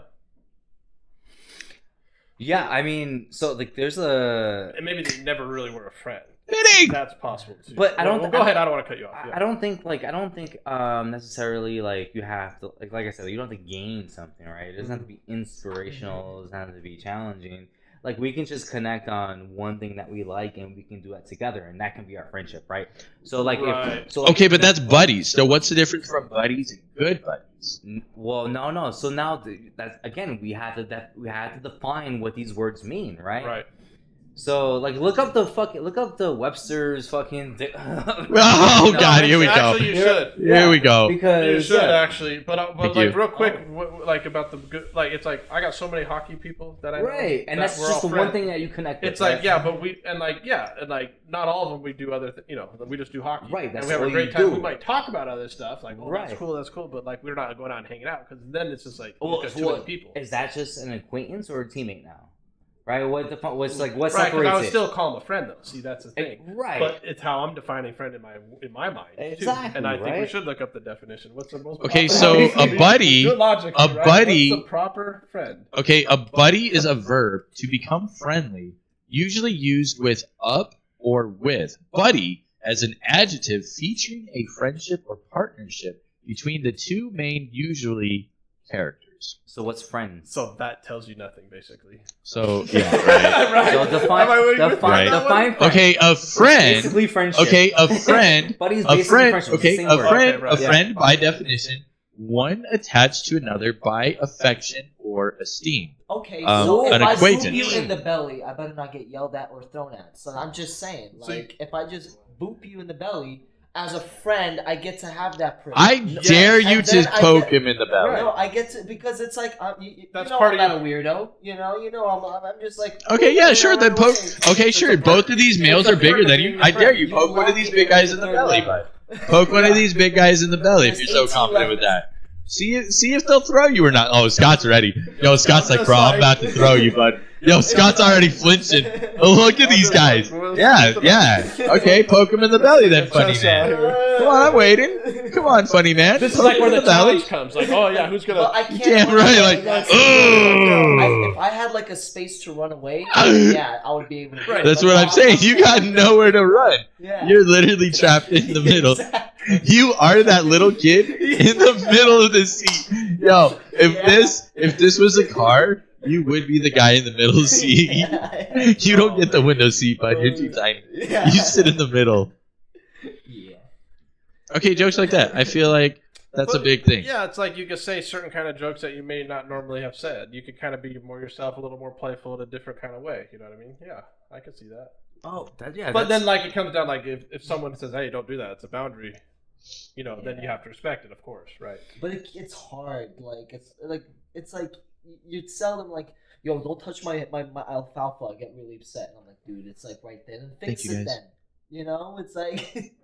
But that's just me. You're right. That's you not respecting I that person's boundaries. That's exactly. You're like, I can't help myself. Like, I don't know what you call it. It's like a thing. I have to like play with it like a cat. Like I can't help it. Are you talking about the back of my hair, you asshole? No. I'm not. No, but right. So that's like, exactly what he does. By the way, friendship can just be like it's many things, right? There's a spectrum, right? It can just be like it's just like enjoying one another's company. With like no expectations and just like doing or participating or experiencing one another's presence regardless of what's happening, right? But it can be from hockey to video games to podcasting, and then sometimes just actually just like having like almost like just like having a beer because you work together. I sit next to you 40 hours a week. And I'm gonna try to find a common interest, we're like coworker friends now. Maybe we don't hang out outside the work, right? But I'm pleasant enough with you, and you're pleasant enough with me to make my job fucking easier. Well, it's usually in your benefit to befriend a coworker, Definitely, like I definitely mentor coworkers and help them out and teach them new things, and and ultimately it's gonna make my life easier too, actually, But it's also gonna make them easier too. It's going to make what they're doing easier. They're going to be less stressed out because I'm going to show them some technique on how to do something or whatever, that nobody taught them before. They're like, oh my gosh, I'm the first time learning it. Why am I? It's like, let me just teach you how to do it right. You know what I mean? I'm going to teach you why. So I'm also like an educator. I love to teach too, though. Right. So that's. You want to chime in there, Vlad? There's certain classifications of coworkers. You could be the class clown, but like not really affecting the work environment in any way. Just like in a PC etiquette way, go like a joke. There's way. A finesse to it. You have to like really think about before you could do like that type of like read the room, pretty much. You could say like certain jokes that you might have seen on Facebook, like a meme, and you'd be like, hey, remember that meme? I'll have a little laugh. There's like you could be the class clown, you could be the guy that the boss's pet, where they're like always snitching on you. There's certain classifications of what kind of a coworker you are in that work environment and what kind of friend you could be outside the work environment. It really says a lot about you. Now, I feel like that could be a tough one because sometimes there's the work you and then there's the real me. Oh, yeah. And so then you get the wrong impression because that goes back to there's the professional me, but I'm going to be honest, that's the fake me. And so, did you just get attracted to the fake me? Like, you didn't really get to meet... I'd say. Like, well, there's the... Okay, so what I mean by that... So what I mean by that, so for me, so I used to run hockey rinks. And so as the head guy running a hockey rink, you can't talk about beer stuff or that awesome frat party you went to or that chick you hooked up with. But when you're at the bar and you can say whatever the hell you want, tell me that's not more the real me. Like, maybe that's the obnoxious, shitty side of me, but at least you got to be like, all right, well, I met him at his worst and still not terrible. So there is a work version of everyone. And so, if you're a coworker, if you reveal your, real, your outside the real you, person to your coworker, that's how you know you're friends.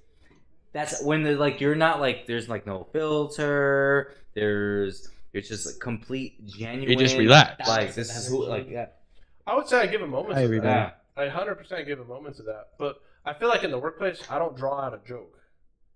And I kind of bring that to my personal life. That's actually kind of both. I don't draw out a joke. I'll say something funny, but I'm just joking. Or I'm gonna break it right away so there's no question about it. Mm-hmm. Especially if it comes if we're doing something serious, but you're trying to make light of it to make it. Because sometimes when something is too serious, you want people to be comfortable, especially with patients. So so it is a fine line. But if you can hit that line right, that patient will be relaxed, will be comfortable, that you're gonna be able to explain things better. So it really is an art. Honestly, it's an art. Like how you're saying it's a finesse. And it's your an art. and, It really is. And like Thanks, your bud. industry is like way like you're dealing with people who are. Well, I'm like, we're about to cut you right now. You're like, Yeah, well, yeah, I like, mean, serious, like, you're about to so- life so- and death them so- right there. so- Literally, if you're You can bad. have a jacket Yeah. that says Like I'm like a Sound video like that. editor, emergency action planner. I'm working for Tesla. Like I'm having like in Yeah. cubicles, sort of like no one's lives are really dependent. Yeah. on... So I really pretty much say like G-rated jokes. You know what I mean? Mhm. But I think they're funny, and I get Workplace a jokes lot should of be laughs G-rated, too. yeah. You know, but Well, is that one of those you've got to more or less practice it? well, you Where just like throw you it out kind there of get and see to what practice happens. your skit. Like you've been doing this a long fucking time. I imagine you probably have one joke that's been going on over 10 years. I mean, I don't know if I keep it that long. I create new ones pretty often. Dude, but, I've been working on my routine forever, right? But I might- And so- Well, I might use like the old joke to like a new person. That's so I might Yeah. do. Like, well, it depends. Yeah. So Yeah. You're still using the same shit from 10 Sure, years pull it ago. up. But then there's some jokes that I learned like when I first started like 14 years ago. But I don't like. I realized like those are actually Okay, bad jokes. Like, but is they're that- not good? So I dropped those off. But other people would use them. I'm like that. Those aren't good jokes. It's not for you, right? It's not Yeah, for you. no. I for fucking me. tried to file my taxes this week, and I couldn't because some dude named Jack Daniels filed me as a dependent. Nice. Yeah. I guess like Gotta love Jack Daniels, bud. You know what? Jack Daniels is out for your money, honey. That's amazing, by the way. I'm sorry. Like, I know it's not funny, but it's I- funny. Like, oh, no. But it's I funny. thought of an example of a bad joke. A bad joke is a joke about incompetence. Like I don't joke around by like, oh, I'm not good at something. Okay. Never joke about that. That's just me. You know, because I want them to know I'm at this high level all times. Yo, that's so it has wild. nothing to do with like what I'm actually doing necessarily. Now, sometimes a patient might joke like that. Oh, this is your first day on the job. Oh, ha, ha, ha. You know, like being funny. It's like, you know, Oh, no. you know what I'm saying. Now- But like sometimes a patient might throw a joke like that, and it's like, oh yeah, we just laugh about it. Like let them say their joke or whatever. But I like if I'm like training you, and like I don't want the patient to think like, oh, this is his first day not doing anything, because patients don't like that. But it actually might be your first day. Right. So I might coach you a little bit before we even go into the room. Like, look, I'm not gonna put like the ball in your court in any situation, right? But you just have to also be confident too. That and then like you don't need another judge say, hey, I'm learning this my first day. Like that's just a bad approach. You don't need to say that in most situations, especially with like with how I'm training this patient or this person. So like what would a normal day of work, like what you're about to cut open a patient, what exactly do you do? Well, first we start with well, it's a whole process of days, but like if I talk about like each day could be different. Like one week bring in a new patient, and then like we're doing a diagnostic study on them. And that's the whole situation, me and the patient by myself. And then like if they need to do a treatment or surgery, then that's a whole nother day of process. You know what I mean? But basically, and then they're dealing with 3 people at one time: me, the doctor, and then right. So like assistant. so they're gonna and then the front office. They're in the process of getting surgery, right? Yeah. So Right. you don't want to joke about like I'm new at this, I don't know what I'm doing. Yeah. Right. But when you're in the service industry, that you have to tell people you're new. Right. Like, See, this now is in my that, first day. I don't know what and I'm doing. Patients never want to hear that. Yeah, They right. want to know that, hey, I've done this 10,000 times. No. I have 14 years experience. Right. They Thank love you, guys. that kind of stuff. Yeah. And then they'll, you know, and oh, it's going to be easy. It's going to be a piece of cake. Let me explain everything for you. Do you have any questions? Like I'm there for them. I'll sit down on the floor and tell them everything or Right. whatever. You know what I mean? Because sometimes I literally have to sit on the floor if they're in a wheelchair and I can't do whatever. You know, like Oh. I'll go to whatever level I need to help this person. Right. You know what I mean? But like the service industry. So tell me about that. You would tell. Oh yeah, it's my first day here because like. So yeah, like if you're new to whenever you're a customer facing, right, and you have to like answer a lot of questions, you have to know like policy and like people are entitled and they're coming from all over, like especially in Las Okay. Vegas, right? If you make a mistake, right, it's like most like in the hotel industry especially, like everything's fixable. Like there's nothing you can do that can't be fixed, right? Right. And so like if you make a mistake, that's fine. And it's like really it's people are more receptive to your mistakes if you tell them you're new. Like, hey, like if you can't figure out the solution right away, like, hey, I'm like really new. If that's really the truth, just tell them. Right. Don't make it. Right. Yeah. Right. I'm like, this is my first day. This is like Oh, on my I see. own. Like, just give me a couple minutes to figure it out. I'm trying to do my best for you. Like, that's like, there's there's a life is not on the line. Like Yeah. if someone's well-being is not on the line. Maybe like they have to wait a few minutes, Yeah. but it's It's not life or death. Well, the problem Yeah, with spot this, on. with medical is you should be prepped to a certain point to where technically, yeah, it's your first time doing it, but you've done it on dummies, you've done this, you've done Right. like we've already gone this whole spiel for months. Like Right. this is not like a surprise. Like you're like it's your first time, you're gonna do really good your first time. right. You know what I mean? So that is a difference too. It's a huge difference. Yeah. Because like if you're coming in this room with me as my assistant, like I'm like okay, I'm seeing where you. Well, usually I go. It depends. Like if I've got to observe you already, and I already know, okay, that's where you're at. But like then I could teach you stuff off the side, like here, how to use a needle, how to do this, or whatever. Like here, drop this much solution, do it exactly this way. Right. And then I teach them different protocols. I was like, if we're doing a surgery center protocol, you could do this way, and it's got to do 15 seconds, like I'll call it to clean off the top of like a lidocaine bottle, and like there's like a cap. And some doctors say, oh, if you flick off the cap, oh, it's already sterile. But I'm saying no, that's not sterile. So you got two doctors that say two different things. So I'm just like, let's just assume it's dirty anyway. Clean it anyway. I don't care if it's brand new. So open it. That's anyway. just respect, Right. right? Clean Why it be anyway. wrong? And then some doctors say, oh, you got to do it for 50 times. But I'm like, okay, Oh that's my God. excessive because even the medical board that does the surgery centers, I think it's on ASC or whatever, but it's like 15 seconds. Right. And I'm like, well, really, if you do 2 seconds, you're probably gonna be fine. But do it at least like 10 seconds, 15 seconds, like because we're not like. Right. So it's like you have like that little stuff like too. You got to teach them. Anyway, but yeah, there's so many details. Yeah, and I guess bosses are bad friends. That's what we're saying, right? Right now, bosses are bad friends. No, I had a boss who Not took me all to the Raiders time. game, bro. Took me to 2 Raiders games. Like, yeah, no, I've had bosses invite me to the house No. for steak and all. But you know, I was it just trying can to only bring it grow back so to far. friendship. Oh, yeah, bosses could be friends. They should be paying for your dinner though. As a boss, that's for sure. It's 2023, man. Go Dutch, no matter what the situation is. All right. What we're gonna do is make it Power as much as you Power move. okay, Power so move we're- right now. Pay we're for not your at- boss's dinner. We're not at the closing part yet, but we are kind of close. And so I am curious from each of you if you would each go for it. I feel like the question I've been trying to come up with is, what do you think is the most essential thing to keep someone as like a friendship for you? Like, if you could dumb it down to say like a paragraph or just a 1 or 2 minute thing, like because I feel like okay. So what I mean by that is I gave you guys my 4. I felt like we got a little deep there. I gave you guys my 4. Those are the like okay. So where's my notes? Fuck. Hold on. No, it's okay. Yeah. Okay, so No, mine we got it, was yeah. mine was making time for friends, be a good listener, stay in touch, and just try new things together, right? Like I always wanted to do the bike thing, but I blame Vladimir for me actually going out and doing the bike thing. So like, what is the most essential thing to like just maintain a friendship for you? I would say communication, be well spoken.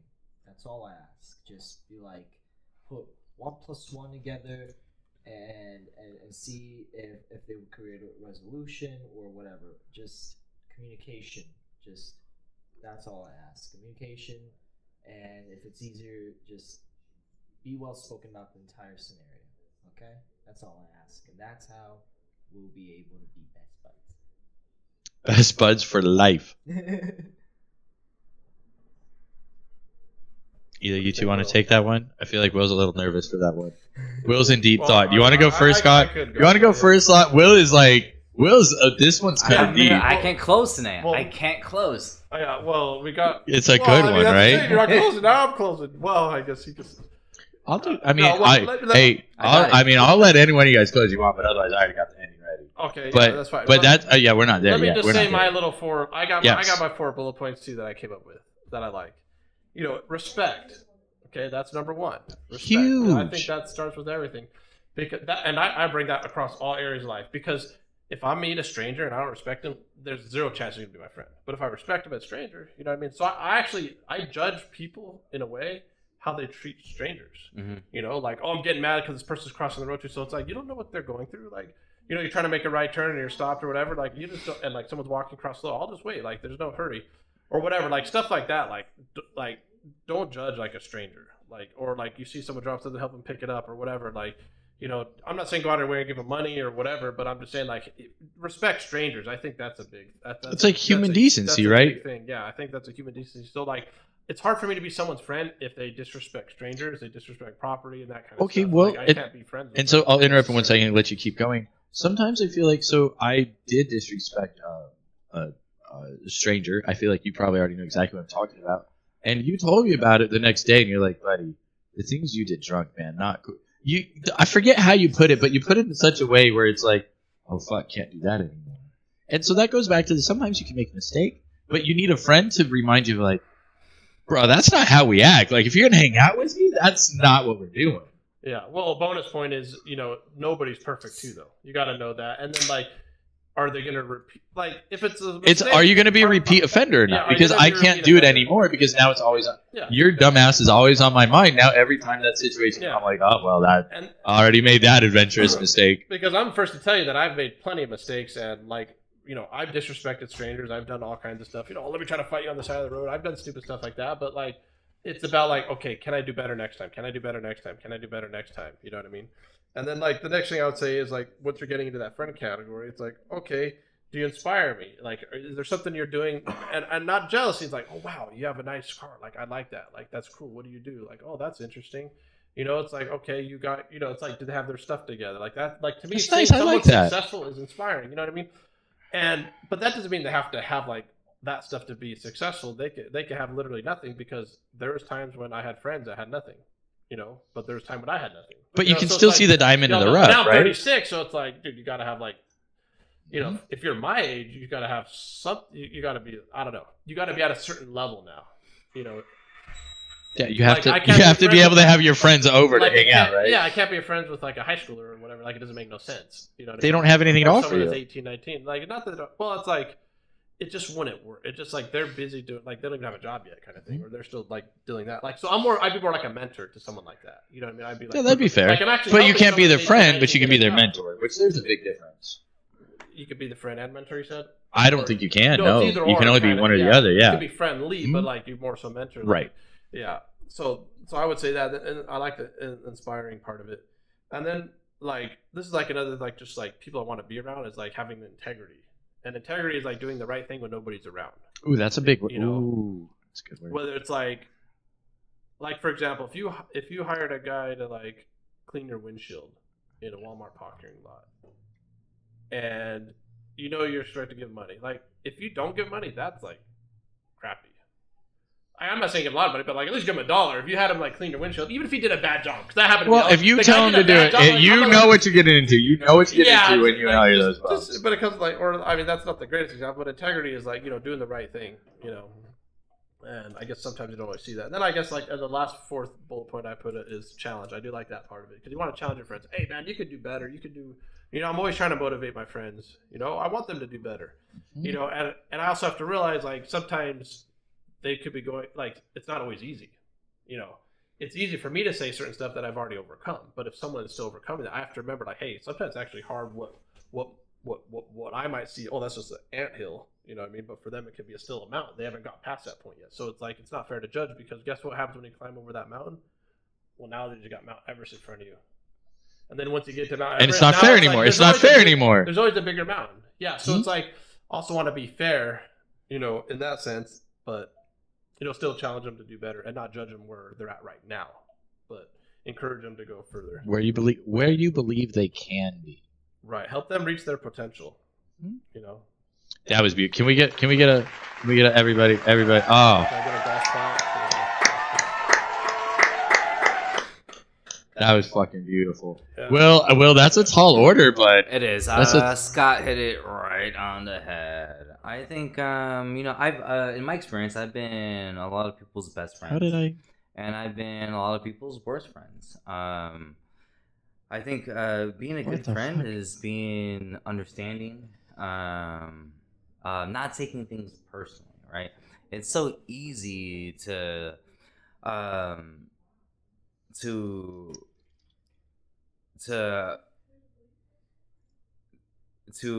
be upset with someone that you love and care about because they haven't reached out to you, or you don't feel wanted or needed. And I think, like, having, like, empathy and understanding, like a lot of us, right, are going through life in similar ways, right? we're all trying to like make a living. We're all trying to find love, shelter, food, and like we all have these hardships. And I think understanding that like no one is perfect, and no one, and understanding that uh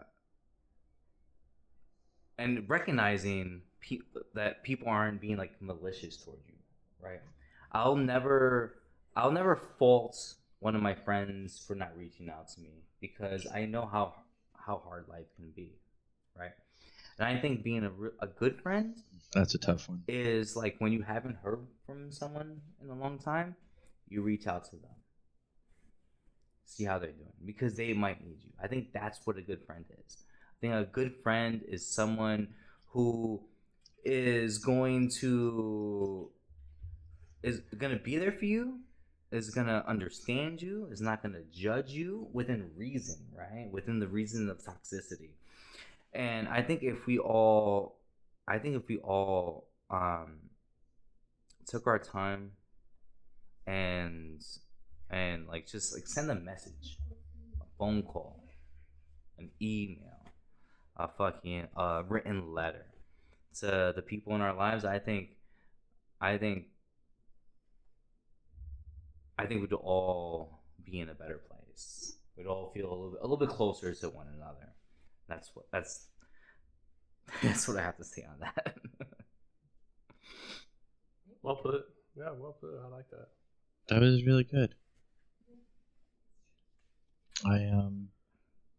Yeah, I'm not gonna lie.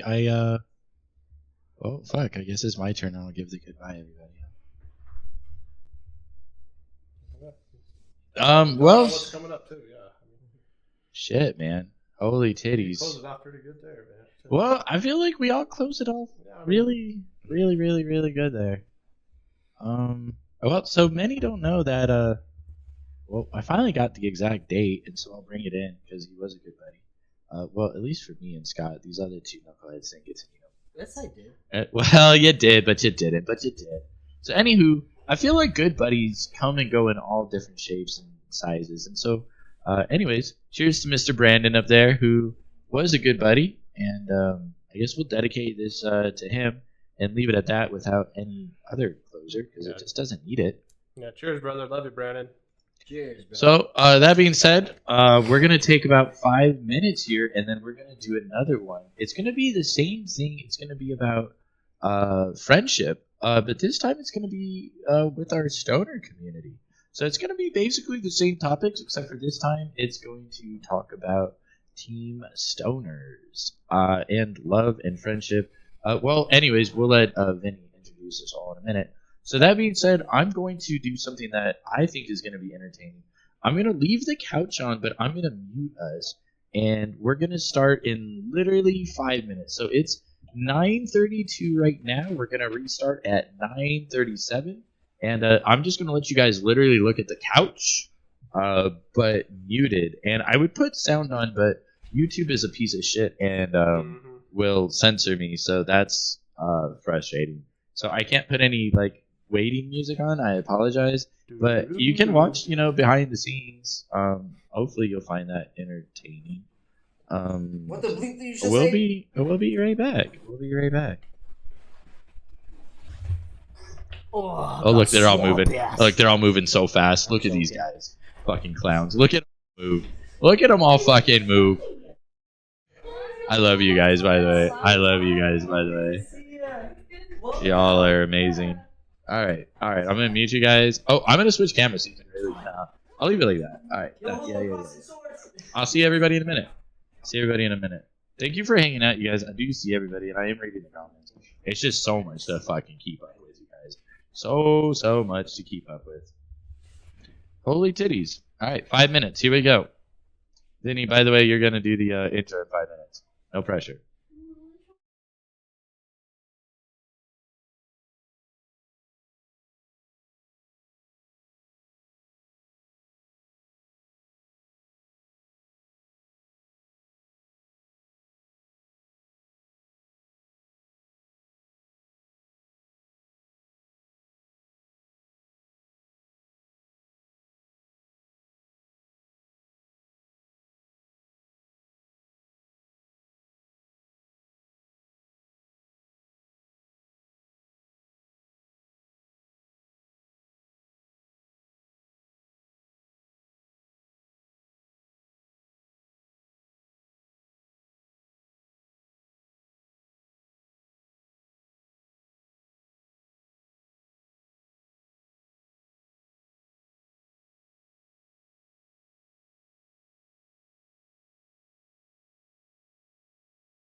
Ladies and gentlemen, boys and girls, children of all ages, welcome back.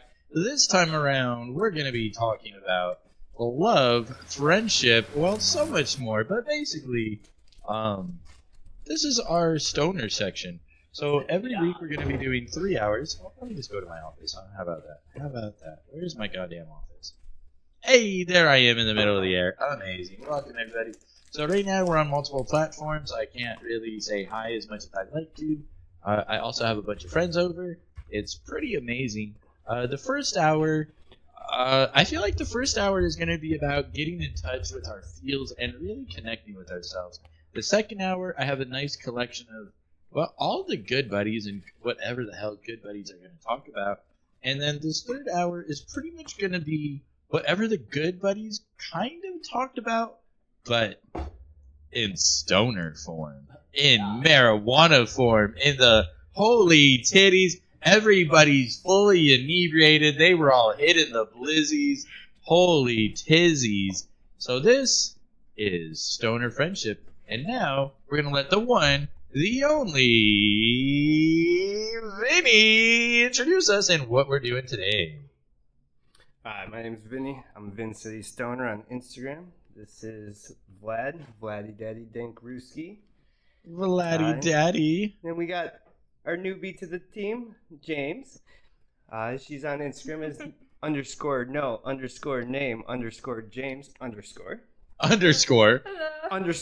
Just underscore it all the time. Anyway, so today we're going to be talking about smoking buddies on DTLV Good Buddies. And so, you know, it's like sometimes it's okay to smoke alone, and sometimes it's okay to smoke in a group. How do you choose when and where and who do you smoke with, Vlad? Honestly, I always have to smoke with somebody. I can't be smoking by myself and be alone with my inner demons. That's just not, now I can't do that. You know, I have to have a Vinny, I have to have a Matt, I have to have somebody near me so I could, like, talk about how our government controls us and stuff. Wait, whoa. Hold on, what the fuck, bud? Are you fucking kidding me right now? No. What? Pay your taxes, yo. No, but yeah. So it's just like it's just like, you know, you have to have the Harold to your Kumar. You know, you gotta have your buddy that you could go to White Castle with. Are you Harold? I'm scared to ask. Are you Harold or Kumar? I am. Which one is the guy that's really smart with the computers? You tell me, Harold. Yeah, Harold. That's Harold. That's me. Okay. Are you Harold or Kumar, bud? I don't even understand. He said you. Everybody, welcome you guys. Welcome. He's the workaholic, in, and I'm the genius who just smokes my life away. No, But that's not what I mean. Oh, no, I forgot. I'm just like, you know. But it's okay. At least I'm not going to medical school like my dad wants me to. Okay, question for all three of you. At what point do you find it comfortable to smoke or let somebody else know that you smoke?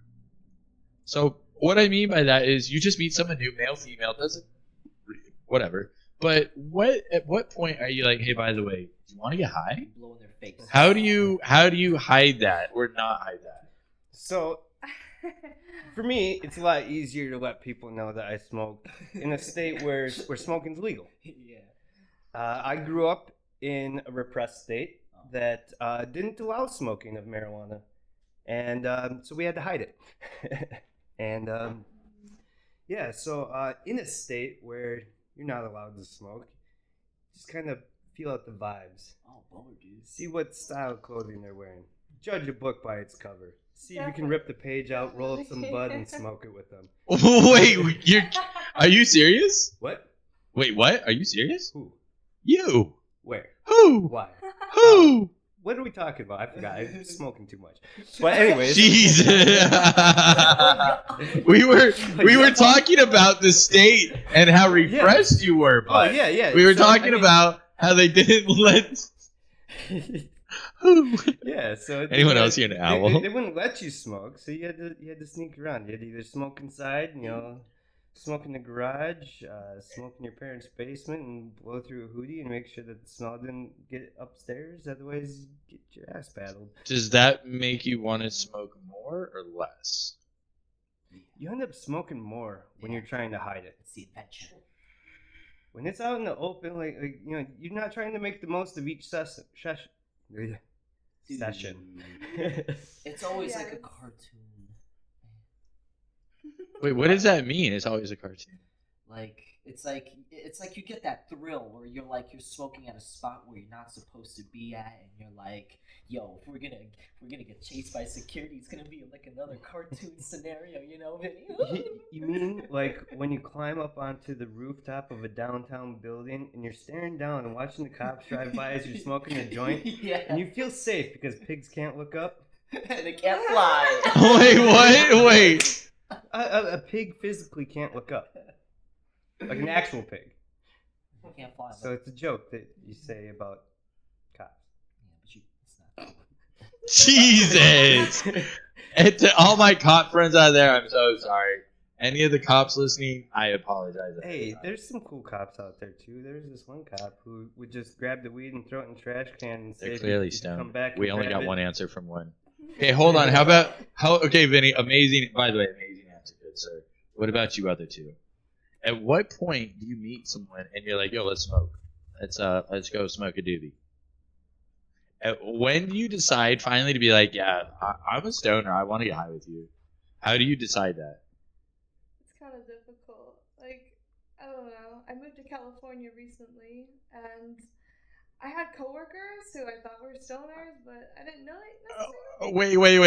Wait. So you asked your coworkers. I didn't ask them. I just kind of assumed. So I went to like a Christmas party that they threw, and I brought like. Oh, you were ready. Okay, so you went to the Yeah. Christmas party and you were ready to play. I brought like 8 or 9 joints to the party, and I was like, "Hey, Oh, who wants shit. to smoke?" And like randomly, everybody just came out. And was like, "Yeah, I want to hit the joint." So, but I didn't know. Like half of them, I didn't even know they smoked. Yo, so you got all the coworkers and you just like, fuck it. I think they do, but I don't know. Yeah, and I lit it in the building too, just to make sure everyone knows I'm in the back smoking weed. It was definitely a Oh, that's amazing. That actually reminds me of a story. We wanted to do a story time. Oh, fuck. Oh, Yeah. wow. Oh, we're asking. I think he's asking I'm for the asking. legendary. Do it. Story time.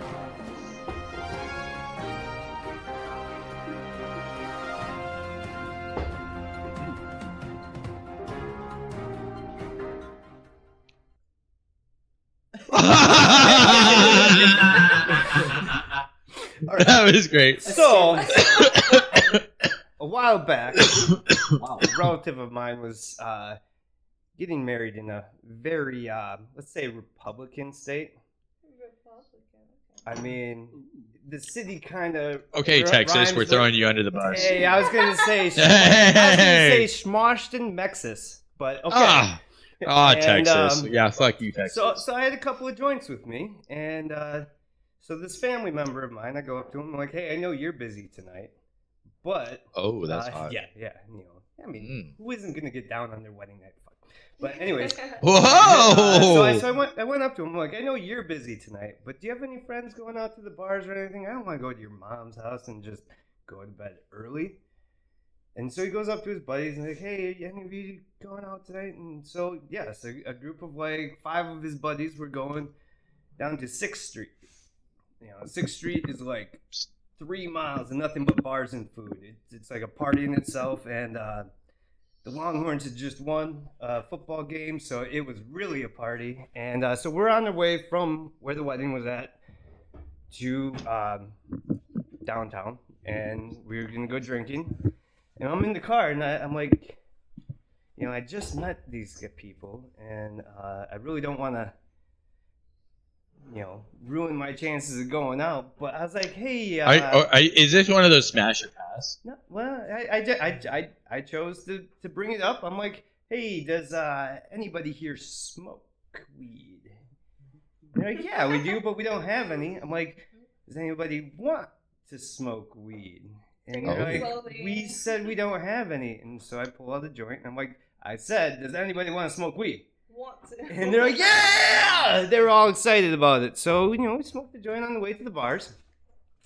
And then, I mean, I've never seen so many bars on one street in my entire life. As a kid from Wisconsin, I was in heaven.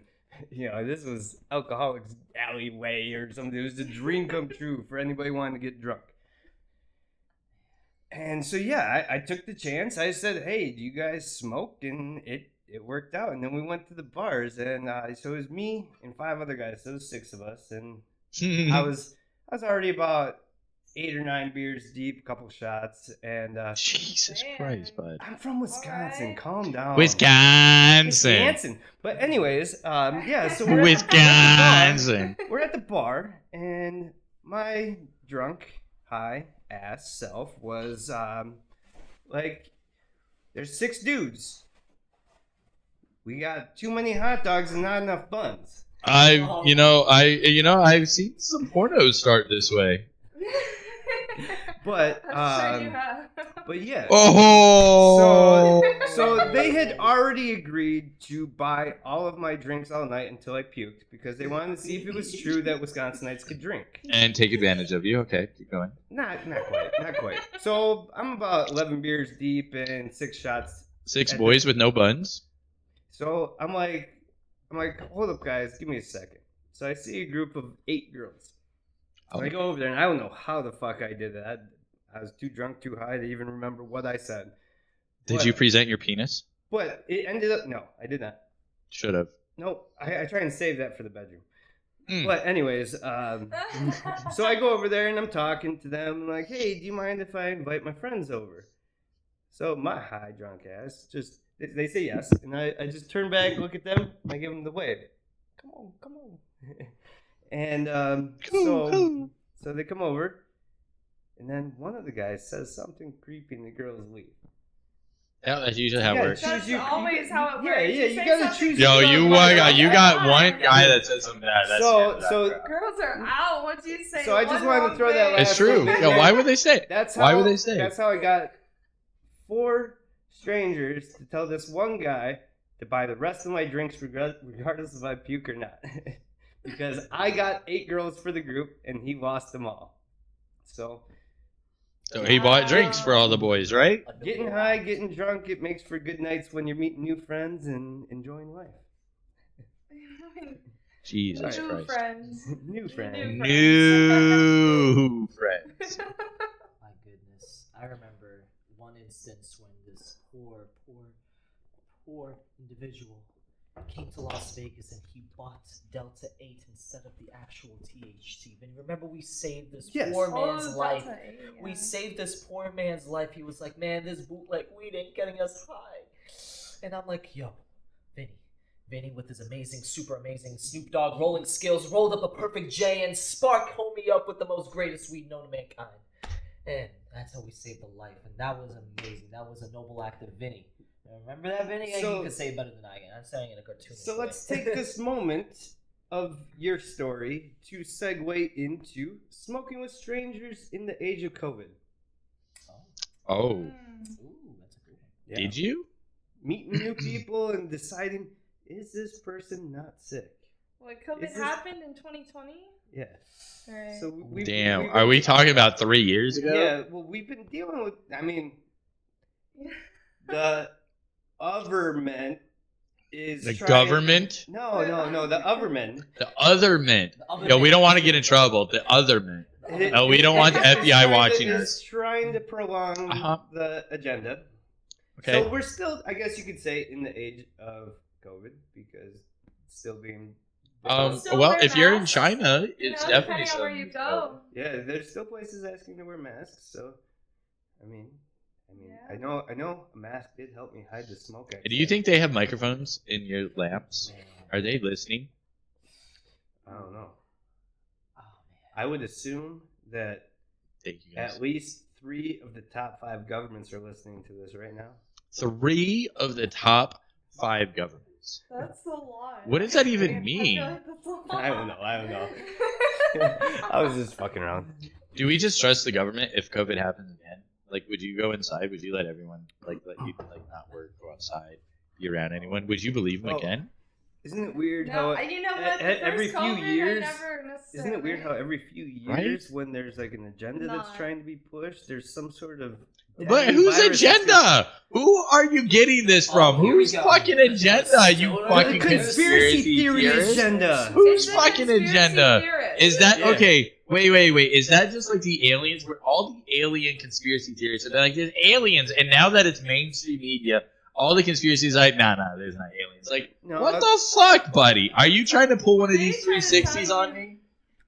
No, there's most likely aliens. The reason why we don't see them too often is because we're so fucked up they don't even want to deal with our asses. Yo, we have Area 15 out here. We don't On need some that. crazy shit is like I believe in conspiracy theories, but like I don't know if I believe all of them. So I don't know which ones to believe sometimes, but some of them seem so real. You just, oh no, I really do. I don't know. Well, look how much we've advanced in the last 30 years. Now that we actually are at the tech level. Ooh.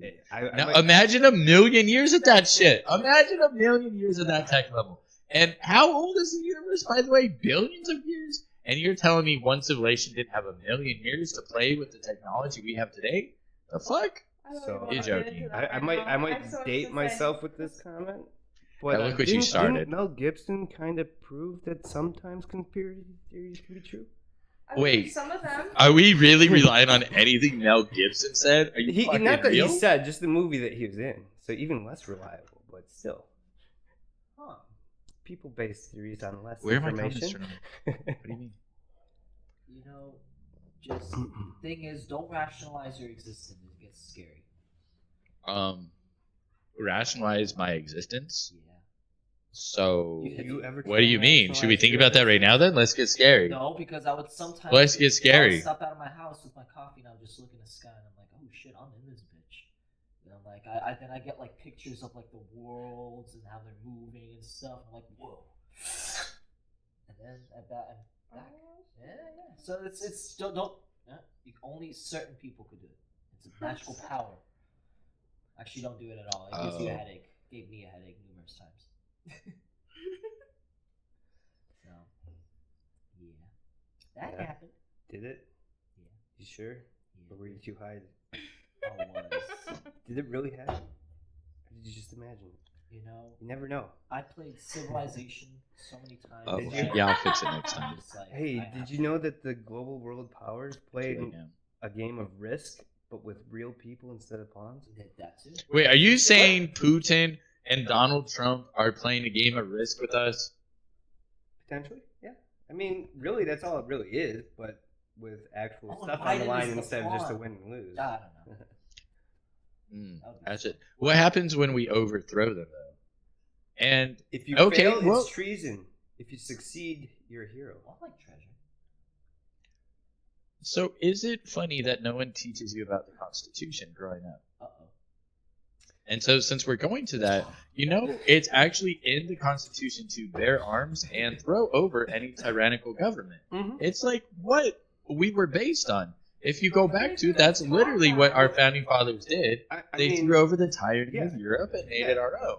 our founding fathers. So risked- now we're getting risked watched by the being FBI. labeled There as you go. treason, or they risked treason to attempt to make us free. They risked their treasure, guys. Can you believe that? For our freedom. And you know, we But are we already past that point? The thing is, it's okay. And so I guess we'll get to that nonsense. Let's just tap into that. Is it a little weird that Hillary Clinton's kid used to hang out with Donald Trump's kids? And the Trumps and the Clintons, you know, kind of used to hang out because the kids were really good friends. So what if we already lost whether the left or the right one? when the only options are left or right, we can never move forward. There's always going to be division in the country. Now, the point is, we need to get back. Why are we getting political? Okay, Mr. Foreigner, I'm not born here. How do we get back? How do we get back to America? Tell us, Mr. I wasn't born here. How do we get back to In order for America? everybody to love everybody, we need to crop dust everybody with weed smoke. I'm just saying. You know, we wouldn't have war if Russia just like, yo, like, just cropped us at everybody with weed. No, please tell Everybody us. chill. How do we end the war on Russia? Weed. Russia, and Hey, weed savage. is so illegal in Russia, like they'll chop your hands off for even having a gram. Okay, they need to like. Is that truth or just an exaggeration? A little bit of truth. A little bit of both. A bit of my conspiracy magic in it. Russia would never come after us because they can't. They can't even beat up Ukraine. How pathetic. This weed is too delicious. We have to no more. No. Piss. It's too good. Hey, please tell us more though. But please, how would you end the war? How would you end the war today? This is what. Pretend you're Russia. Pretend you're Ukraine. Yo, guys. Look at this amazing blunt I rolled up. Okay, my really good friend really rolled up this blunt. And I think we should all enjoy it. Okay, let's spark this up. Is it in a green wrap? Because the green screen is making it disappear. I don't know what he's doing, you guys. I have no idea. There's nothing in his hand, and he's like, "Oh, look what's in my hand, you guys! Imagination land! Oh, look, imagination!" It was a white grape, white owl, and it disappeared with the green screen. And then we take I over haven't America heard. together. Alright. Well, I like the wall. That was even better. What's up? Don't mind me. Pass it this way. Pass the cup. Pass the cup. Vinny, next topic. Why did the barmaids leave? Wait, we're talking excuse about me? weed. Never mind. Hold on, wait, what? The barmaids. Who left? Yeah. Wait, the what? Barmaids. They could have gotten us drinks if we needed The them. barmaids? Are you calling me the fucking barmaid right now, No, bud? not you. Not you. The ones that were the ones that were bringing the first group the drinks. They're gone. They're gone.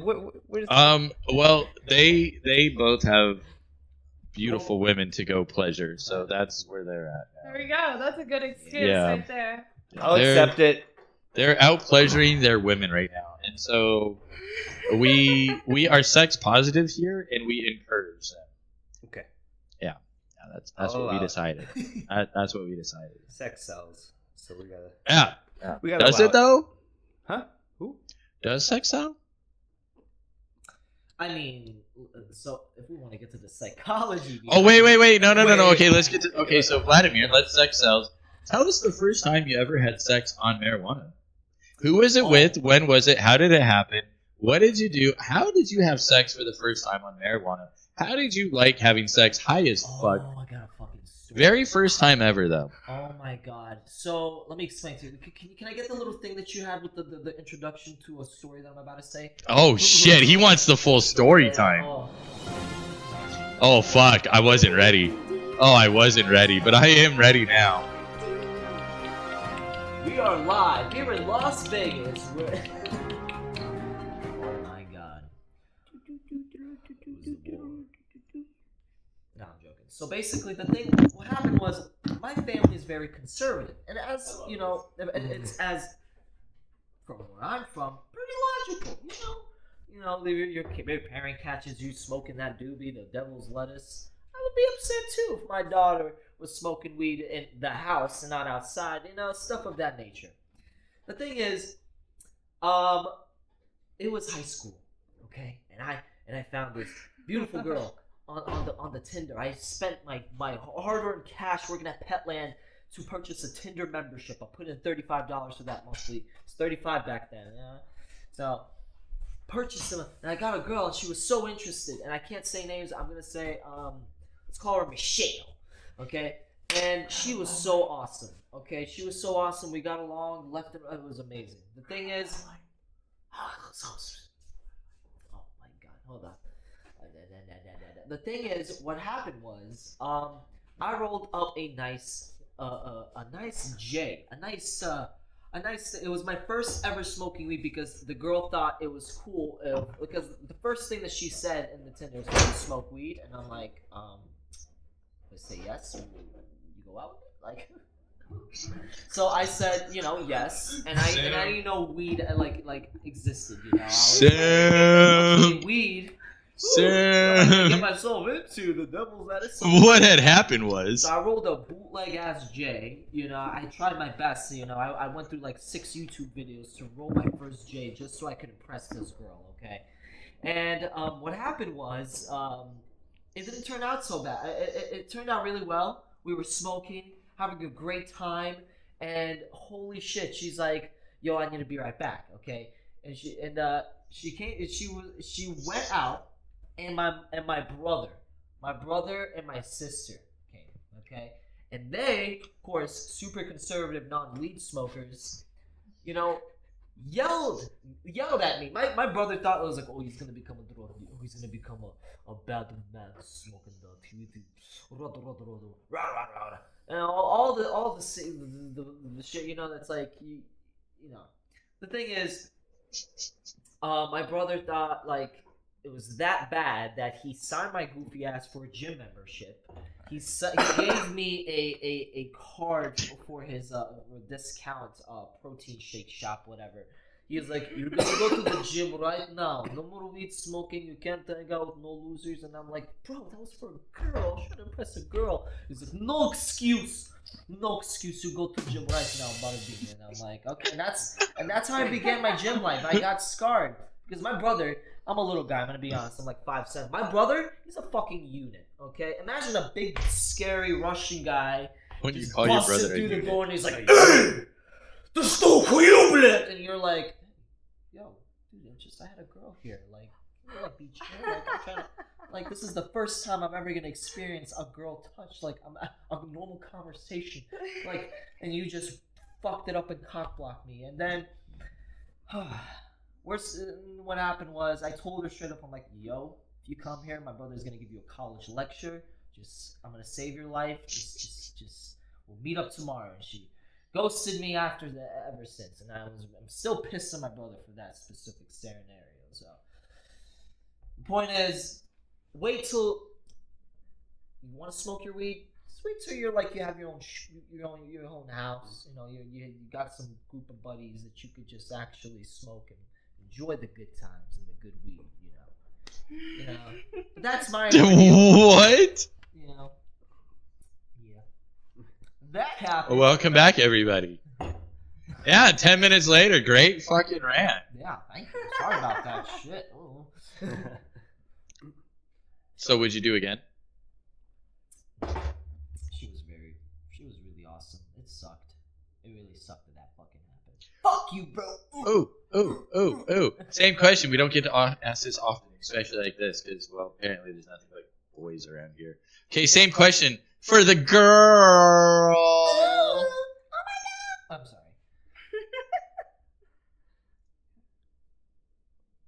Are we stoned? Wait, are we stoned? Did we What's the forget? question?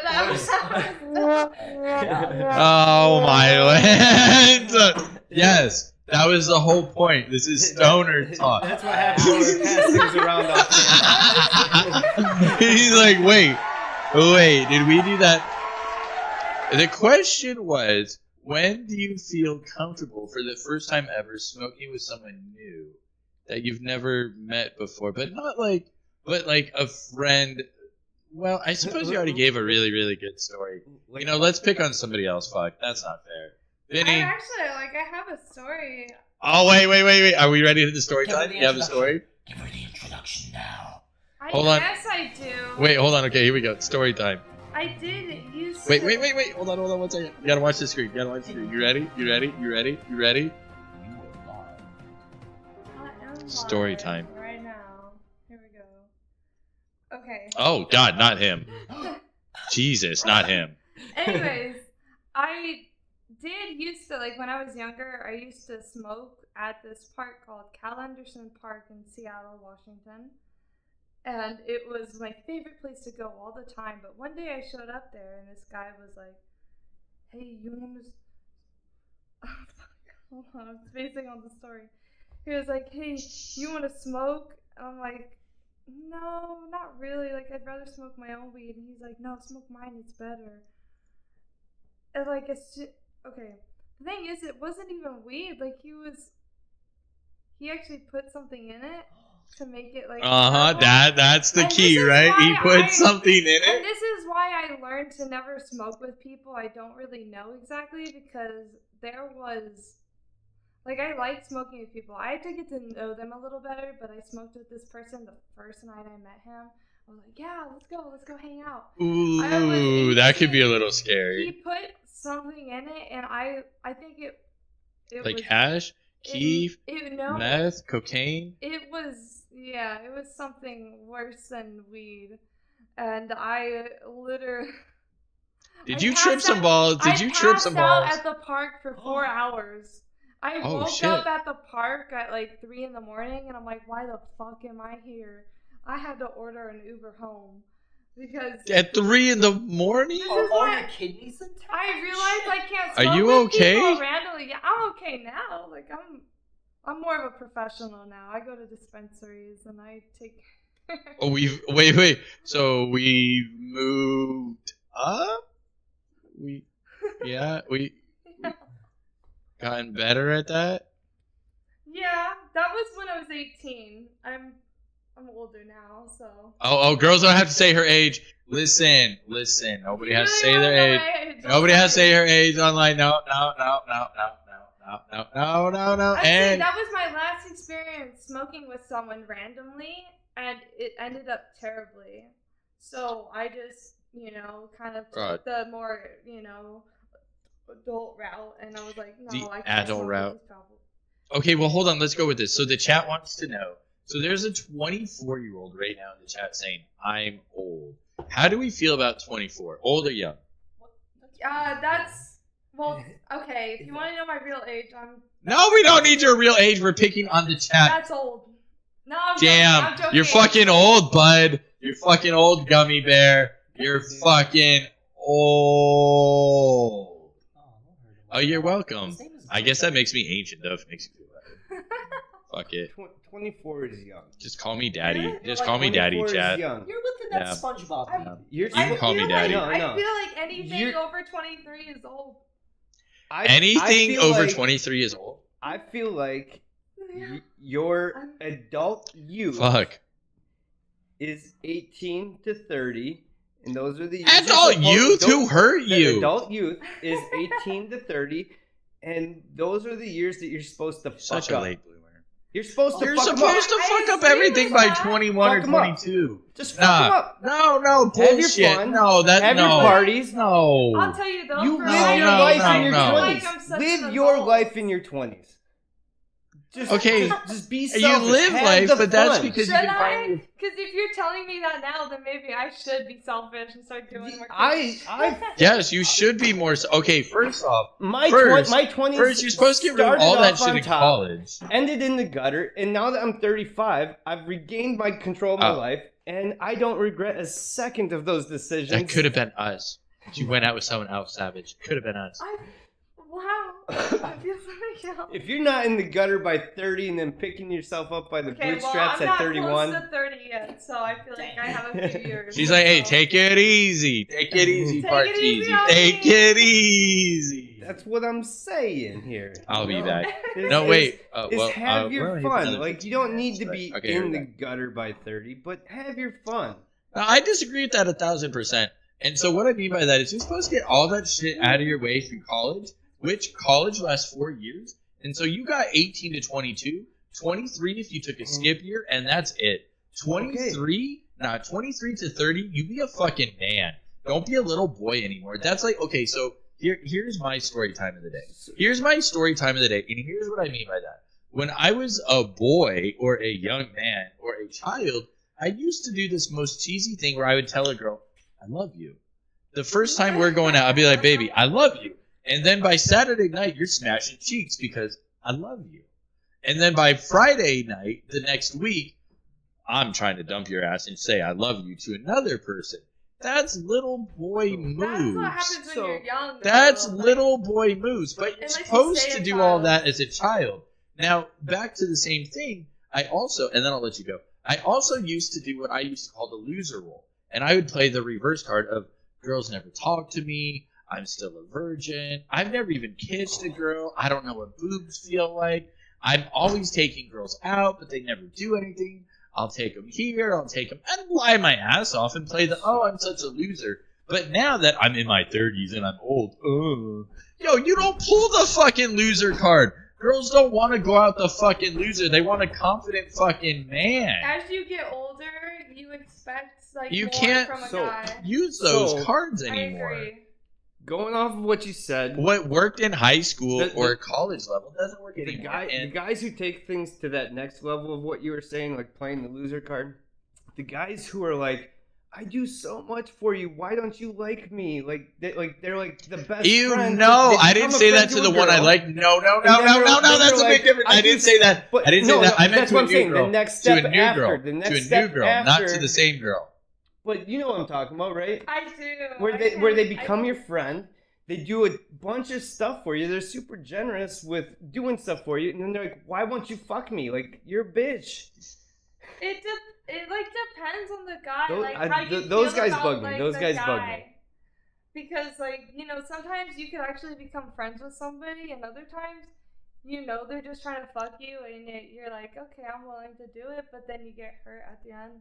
Like, I don't know. It really just depends on like the situation, the person, and like what you're Okay, doing. So Ooh, those no, guys, let's those side to guys- that one. No, we have only girl have a minute. Let's side to that one for 1 minute. This is a good Okay. one. So now I feel like sometimes that's a tough one. Okay, so what I mean by that is sometimes a girl will befriend a guy knowing that the guy just wants to bang. And then the guy will be nice, do the extras, and the girl will string him along. But then eventually this girl actually creates a really good friendship, but only becomes friends, absolutely friend zone him, but knew the whole time that the friend zone is full of shit because that guy is still only being your friend because he's trying to impress you or show that he's the best. And at the end of the day, he's honestly that just trying to happens, bang. like, He's literally 90% just trying to of the bang. time. But so now, at what point is it the girl's? I don't want to say responsibility because guys are simps. But at what point is the girl like really supposed to be like, bro? You know, we're never ever gonna bang, right? Like you have been friend zoned to the max, bud. You're like little brother material forever. I feel forever. like when you give your full to somebody, like, you know, to that guy who thinks that they're gonna fuck you at some point, like, once you, like, sit there one night and you're, like, drinking and you tell him your full life story and you're crying to him, you know, whatever the fuck is going on, like, that's when they should know. But, like, something about, you know, certain guys is, like, they never really know. They're always expecting a certain thing from you. But what about a primal ego of you always just think like, oh, I deserve that. I can get that. It's right here in front of me. She's talking to me. She's laughing for me. And she's letting me take her out. Okay, I'll tell you. But again, it depends on the woman though. But you let your brother take you out, right? You laugh with your sibling. You have a good time with your sibling. And so yeah, of course. So you end up that guy ends up in that same boat, no? Well, because he's my brother. Right, But, same like, thing. It like if it's a guy though, and you're like, okay, we'll go out have fun, but like if you don't want it to go any further, then you need to have like the confidence and like that, you know. That like that's it. rawr. You're like, hey, no, I don't want this, you know. But some women don't have that, so sometimes they just. Well, it's kinda not that give they don't in. want that. They have different goals. So what I meant by that is sometimes you know that they're just friend zone, but you let them keep taking you out. They treat you like a princess. Well, They show you the I think that's also bar. because some women just like that luxury. You know? damn and- right they do. A free So, meal I is a will free agree meal, with you on man. that. Women Buy like me the my luxury, fucking shrimp like, pad hey, thai. Take me out to dinner, you know. Take me out for Oh. this. Let's have fun. But like, take me home after. Yes, Vladdy Daddy, I take think me out that- to dinner. Vladdy Daddy, take me out to dinner, Daddy. Oh, Daddy. Take Matt out to dinner. I will.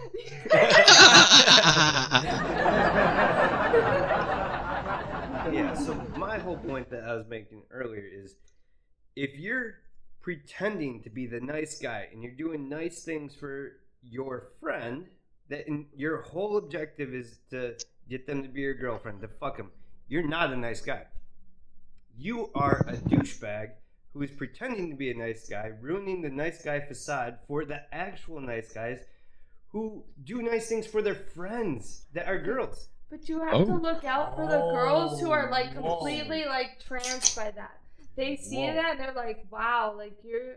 I actually agree with you on that because like They're seen pretending. firsthand, like not me exactly, but like my Me exactly? No. Go on. But I'm telling you, I've had friends out like here in California who have like just flirted with guys for no fucking reason, and I'm sitting there like, you're being a stupid, like, you're being stupid right now. That's it. Like, you're just being stupid, you know? Like, grow up a little bit. And it took me a little while to figure that whole situation out, like figure out what's going on. Like when you're going out, like you have to take care of yourself and realize what's going on around, like, you know, with others. So, a little background story for me is that I used to be a bouncer at a college town bar for 5.5 years. Ooh, tell us the name. The bar was Coyote Grill. In what city? Whitewater, Wisconsin. We had to know. We had to know. D3 sport powerhouse, college town, D3 whatever. guys. Big drinking school too. But anyways, as the bouncer of this bar, I would hear these guys just drinking away their sorrows about how they're these really nice guys and how why won't these girls give the nice guy a shot? And I just wanted to yell at each and every one of them because you're a douchebag. You're being nice to get in girls' pants. Yeah. Be nice to be nice. Don't. That's the only reason I'm nice. I- Why else do you be nice to a At girl? this age, Be nice to at be this nice day- because it's I got the away right with that thing to one. do. But at this day and age, I feel like it's hard for women to see the difference between a good guy And and one who's just pretending. one who's just pretending to be a good guy. So Ooh, when you oh, are a good wait, guy, wait, you yo, look yo, like a okay, guy who's okay. pretending. No, okay, so unfortunately, and I've learned this from being online a lot. I have noticed the way I talk online versus my friends, and I've also watched the last 10 weeks my friends up their game to where they're almost. But so what I'm getting at is it takes practice, and so the scary part is sometimes when they come off too good, male or female, how much practice? How many times have they done that before? Because goddamn, they got that lickety split, man.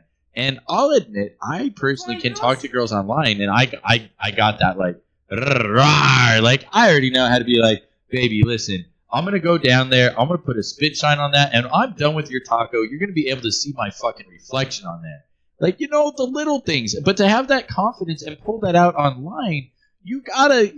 Again, that's not the first time I've said that line. That's a practice. That's rehearsed. I've clearly used that before. And there was somebody who enjoyed that or liked that. Do I think that's borderline cringy? Absolutely, because I've already used that line. Okay, let me just say one thing. I think it also depends on the woman and how much, like, you could say the same line a million times, because you used Eventually, it, like, one is going to work on, right? Yeah, The but wild like it also probability. depends on Right. women because, like, depends on how much a woman is drinking or smoking or. Well, there's that. Sometimes people like their whole vibe changes when they like have a drink or have a puff of. Like, a you can joint, be sober, but sometimes it's ooh, nobody talked to me that way. Okay, buy me a drink. Tell me more. But then so you cross the first hurdle, but then there's the practice of, okay, how many times have you gotten over hurdle 1, and now you're at hurdle 2, where clearly she's interested. Now you actually have to talk. And that's where most men get.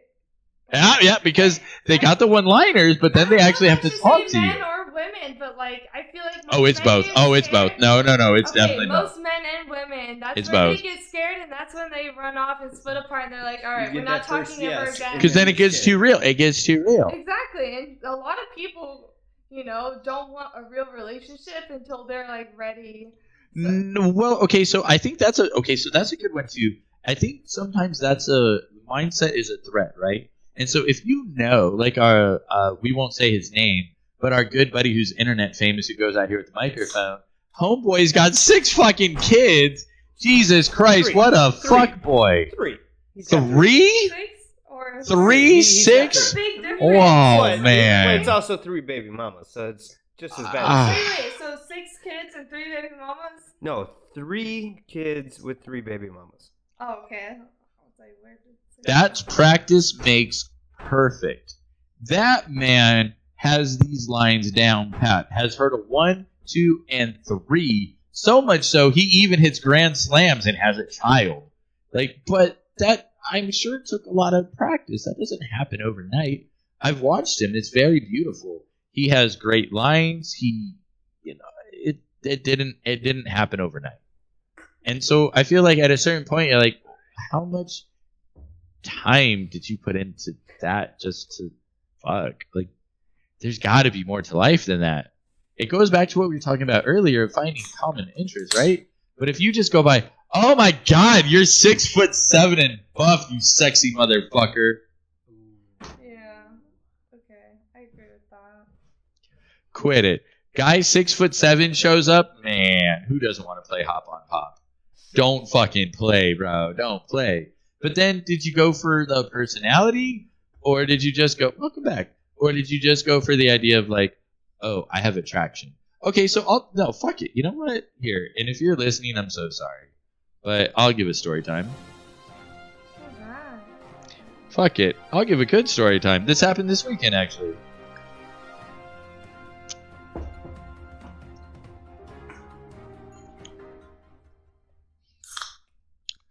I'm gonna way overshare out of my wheelhouse. That listen, I have my family watch. Listen, if your family members, just earmuffs are honestly, this has been a great broadcast. If you're my family, could you just end right now? Like, please, bye. Just leave. All right.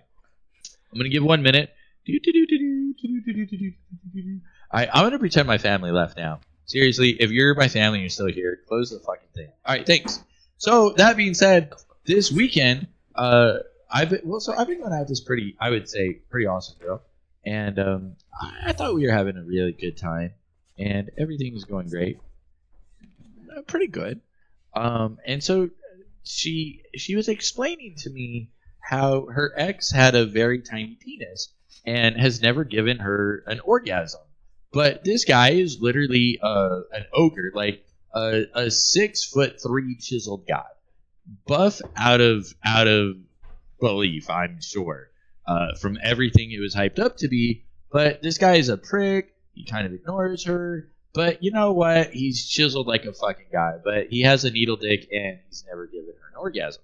So me and her are hanging out, and you know what happened? I gave her an O the first go around. That would stop it. And we had a really good time. But the thing is that we'd only been hanging out for a week. And suddenly, her ex wanted her back, and out of nowhere she's like, I don't know if we can go out anymore. I'm like, wait, hold on. So this guy treated you like shit, he's never got you off, and he has a needle dick, and you're gonna go with him over me? What the fuck? But the thing is that sometimes you just, love knows what love knows, and I don't even hold the answer. I totally get it.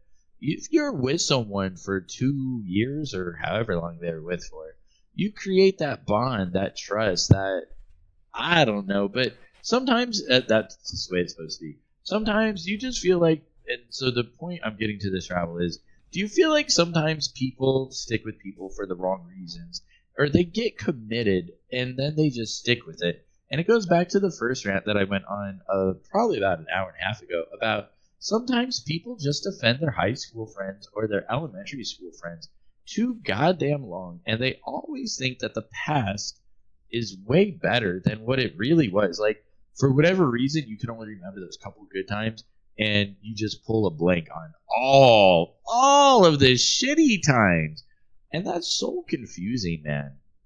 I don't know. But I feel like, are you guys ready to come back? I'm about done with story time. Yeah, you're okay. Fuck it. Oh, so one down. No big deal. Anywho, take on that, kids. We lost one. Yep, we lost one. We're gonna let her jump back. And so, yeah, I feel like at the end of the day, sometimes you gotta be careful with all that shit, because sometimes you're letting your past emotions. You can jump in. You're good. Jump in, however. So sometimes I feel like you're allowing your past to really like ruin your future. At what point, I guess, would be the question, my stoner friends. At what point do you kind of just got to be like, all right, I can't let this get in the way anymore of my future?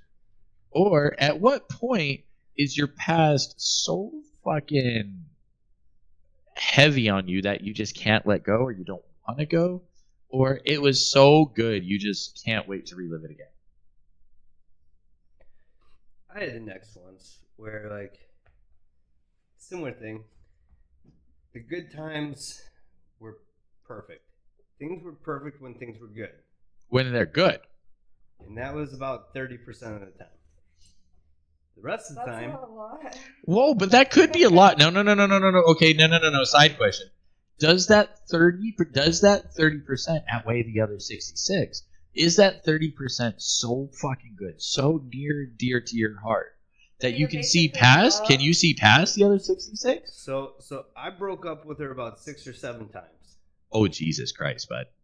I was holding on to hope that You were that holding on to 30%. love. I was holding on Love, lust. Wait, is that lust at that point? Lust. I think that's Lust. That's right. Lust. I think you're holding on to lust. I was in love with that 30%. And that had nothing to do with sex. Because the sex wasn't really that great. Jesus. So if it was the sex that I was holding on to, that'd be lust. I was in love with the 30%. You can be addicted to her mind or the thought of her. By the way, that lust can be the thought of her, the touch of her. And so I recently have been reminded that human touch is so fucking addictive. So her jealousy led to emotional abuse, and her jealousy also led to physical abuse. Oh, I don't like She either of got those. so emotional about certain things that she would get physical. That she started hurting She you? was Yeah. trying so hard to hold on to me that her jealousy of other women was so bad that she'd get angry, Were you violent, guys? physical. Were you guys together for like a long time? Like a year and a half. Oh, So I think that's a little crazy then, because Yeah. like, you know, at a certain point when you're in a relationship for a long time, like of course you start to feel like, you know, like I should know what's going on or what you're do doing. you know what the or- final breakup was over? What?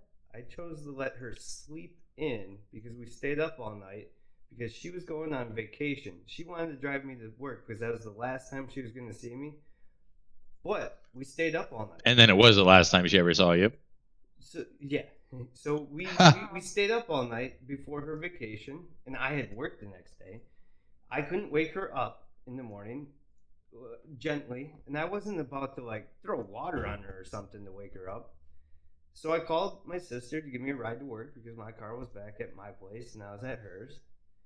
And she was so pissed off that I didn't make her get up, and that I called my sister to give me a ride to work, that she broke up with me over So it. that's on a whole nother level of jealousy that you can't like even repair. Like you're just like, Well, especially when a girlfriend, even a boyfriend gets jealous over your family, then that's like another level. You can't even like people Exactly. have problems. it's too much. Yeah, that's too much. I agree with that. I know That's too much. So that's why I'm single.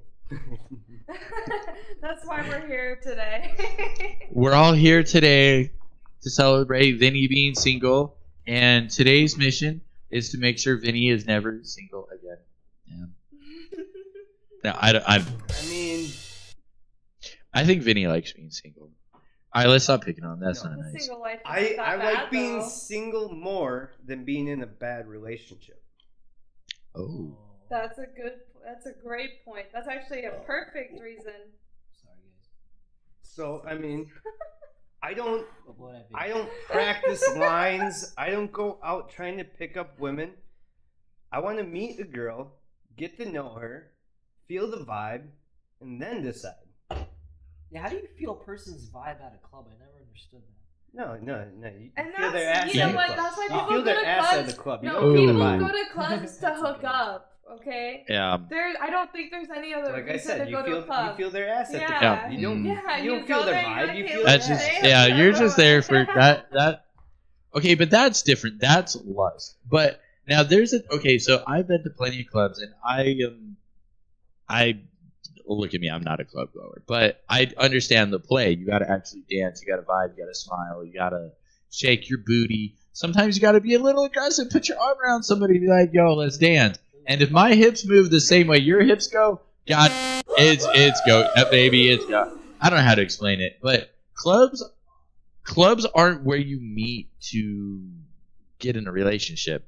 Clubs are where you meet to let off some steam. Clubs are where you go to celebrate, relax, and then eventually let off some steam, right? Haha, and hook up. But But you don't look, man. When you hook up with someone from the club, you are not. You're trying to literally leave. Like, okay, so if I hook up with someone from the club, I'm trying to wake up at 5 in the morning and get all my shit and be out before she even wakes back up. It's not gonna work, man. There's club that's- etiquette, you know, and then there's like etiquette when you're actually trying to be with somebody. Yes. There's like I met you at the There's a bookstore. difference. Right. I met you at a group community thing. I met you like where that's like there's a level of respect. So a club hookup, that's when after you're done, you play the airplane game. Grab your shit and take off. That's what I was saying. Yo, I make sure they don't even have my Instagram. What? But They, when what? the What? sun even rises, Oh wait, you're what? like- They don't get anything. Yo, they don't get anything. No. They get nothing from me. I say nay. And hopefully I get nothing from them because I don't need no diseases. Goddamn STDs. Fuck. What happens in Vegas stays in Vegas. That's not Except true. for herpes. That's That always shit comes been home a with you. rule. That's always been a thing. Whatever happens in Vegas, it stays in Vegas. Except for herpes. That shit comes home with you. Exactly. All right, Vinny, we got 10 minutes, bud. Lead us in on how we're going to spend the last like 5 or 6 minutes before we do closing. Alright, so we talked about all of the positives of smoking weed, meeting new friends, smoking weed with current friends, good buddies, smoking buddies. So, calm down. Sorry, I didn't realize how loud his piss was. Yeah, wait to let It's everybody know funny. that he's taking the piss break.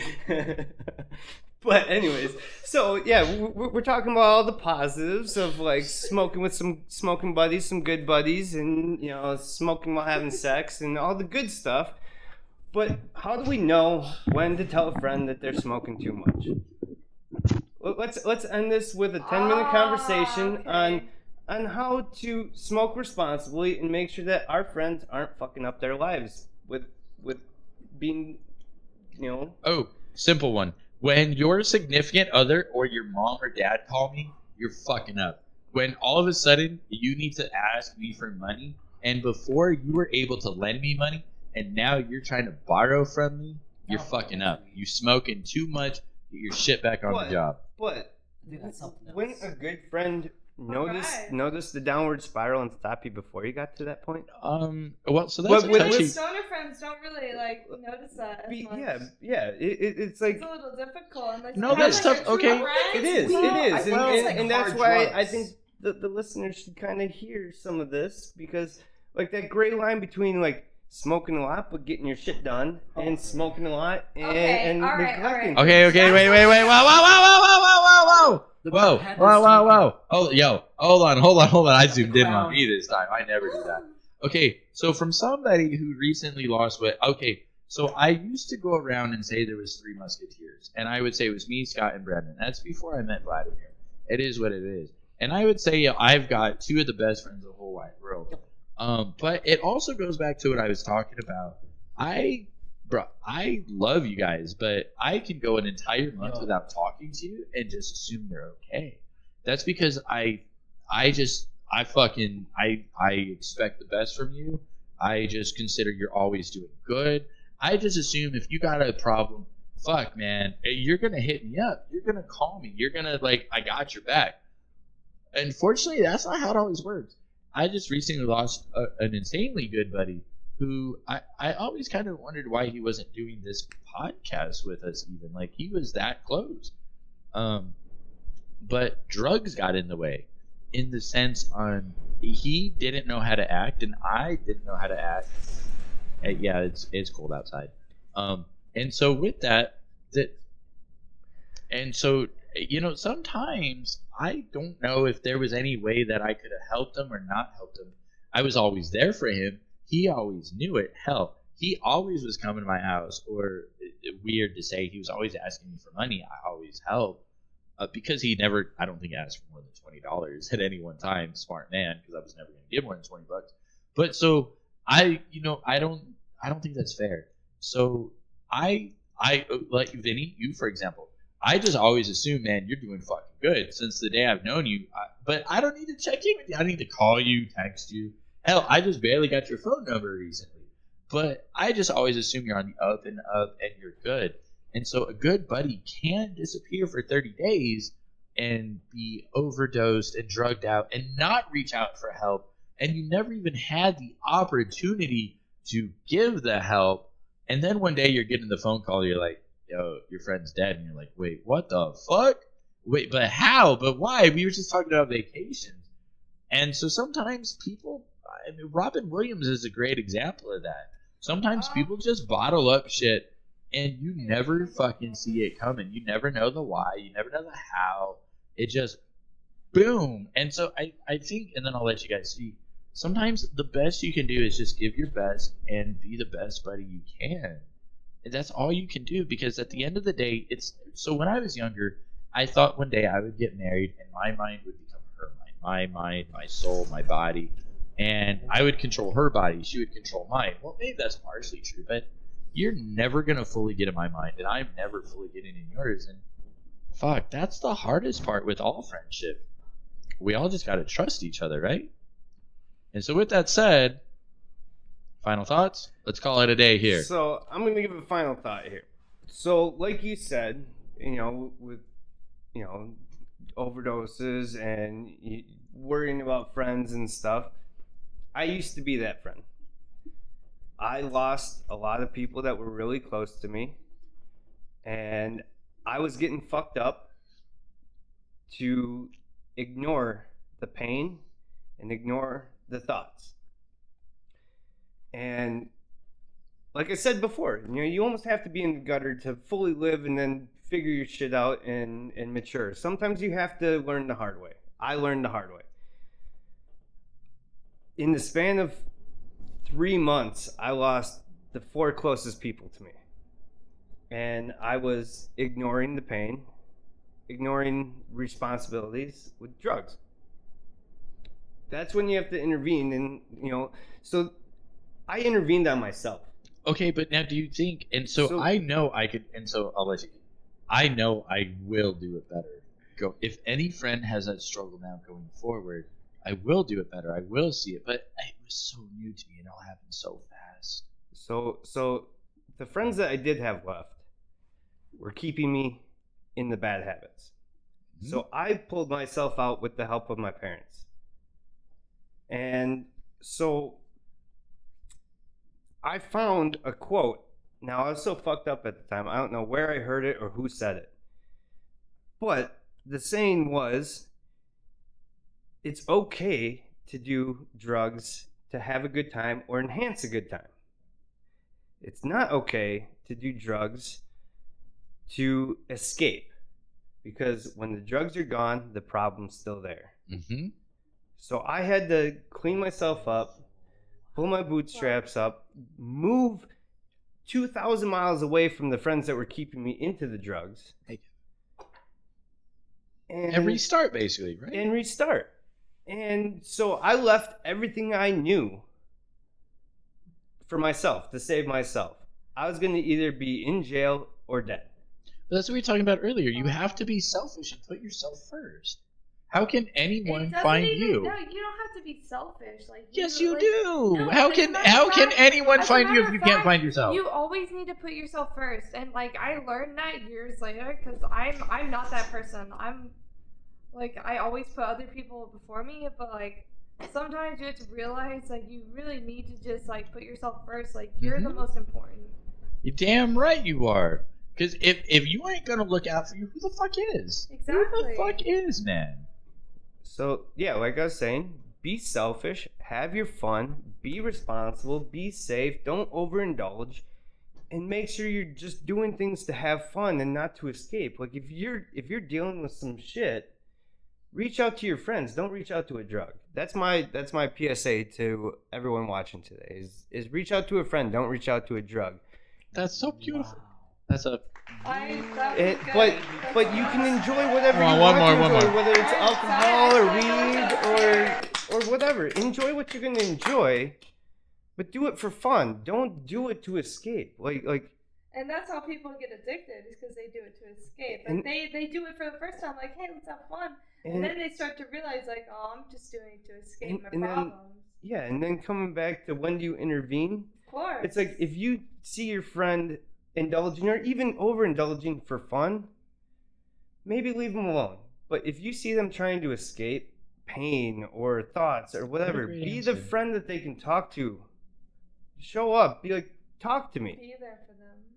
Yeah, it's like when friends go down the bad path of drugs, so many people's first reaction is to stop talking to them, push them aside, because you don't want to be around the drugs and you don't want them stealing your shit and stuff and whatever. It happens. I don't want no one Trust me, stealing my I know shit. that more than anyone. But as someone who was in the gutter, if you have no friends to reach out to because they've all dropped you, the only thing left to reach for is the drugs. Yeah. So Wow, that's deep, you buddy. have to always be there for your friends, but you don't have to be there for their habits.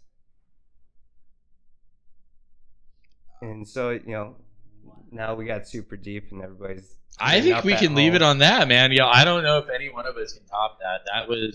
I think that was the end, you guys. Are we okay with leaving it at that? I'll give it. All right, I'll yeah. give it. Let's mute it and do You a two little kids good with walk-off. that? All right, everybody. So that was so fucking deep. Okay. So I'll leave it. I'll go to my own little. I'll give you my Jerry Springer one. And this is I had a Jerry. So I feel like I'm pretty good on Jerry Springer thoughts, and I'm gonna skip everything I wrote down. Here's my final thought, everybody. Damn, that was deep. This is why we're here. It's about connecting, helping, meeting new people, talking about new things, doing things that we haven't done before. We're gonna be here every single Tuesday for 3 hours, 7:30, 8:30, and 9:30, with three pretty cool different segments. I know, long time no see. I'm your final thought. No, stop, chat. So I am in multiple different platforms right now, and I just want to say thank you, everybody. So we're gonna be on the DTLV Good Buddies YouTube, in case this ever stops me on these minor league apps. We are moving over to the pros. We're going to be on YouTube and the Twitch Rooney. We're going to do this every single Tuesday, and so I look forward to seeing you guys. I'll see you guys next Tuesday, 7:30 Pacific, 10:30 Eastern, and yeah, we will be doing more shorts on the YouTube as well. I just have to organize it. We have a bunch of content finally, which is so badass. So I'll see everybody next week, everybody. God bless you all, and I'll see you Tuesday at 7:30 Pacific. Bye.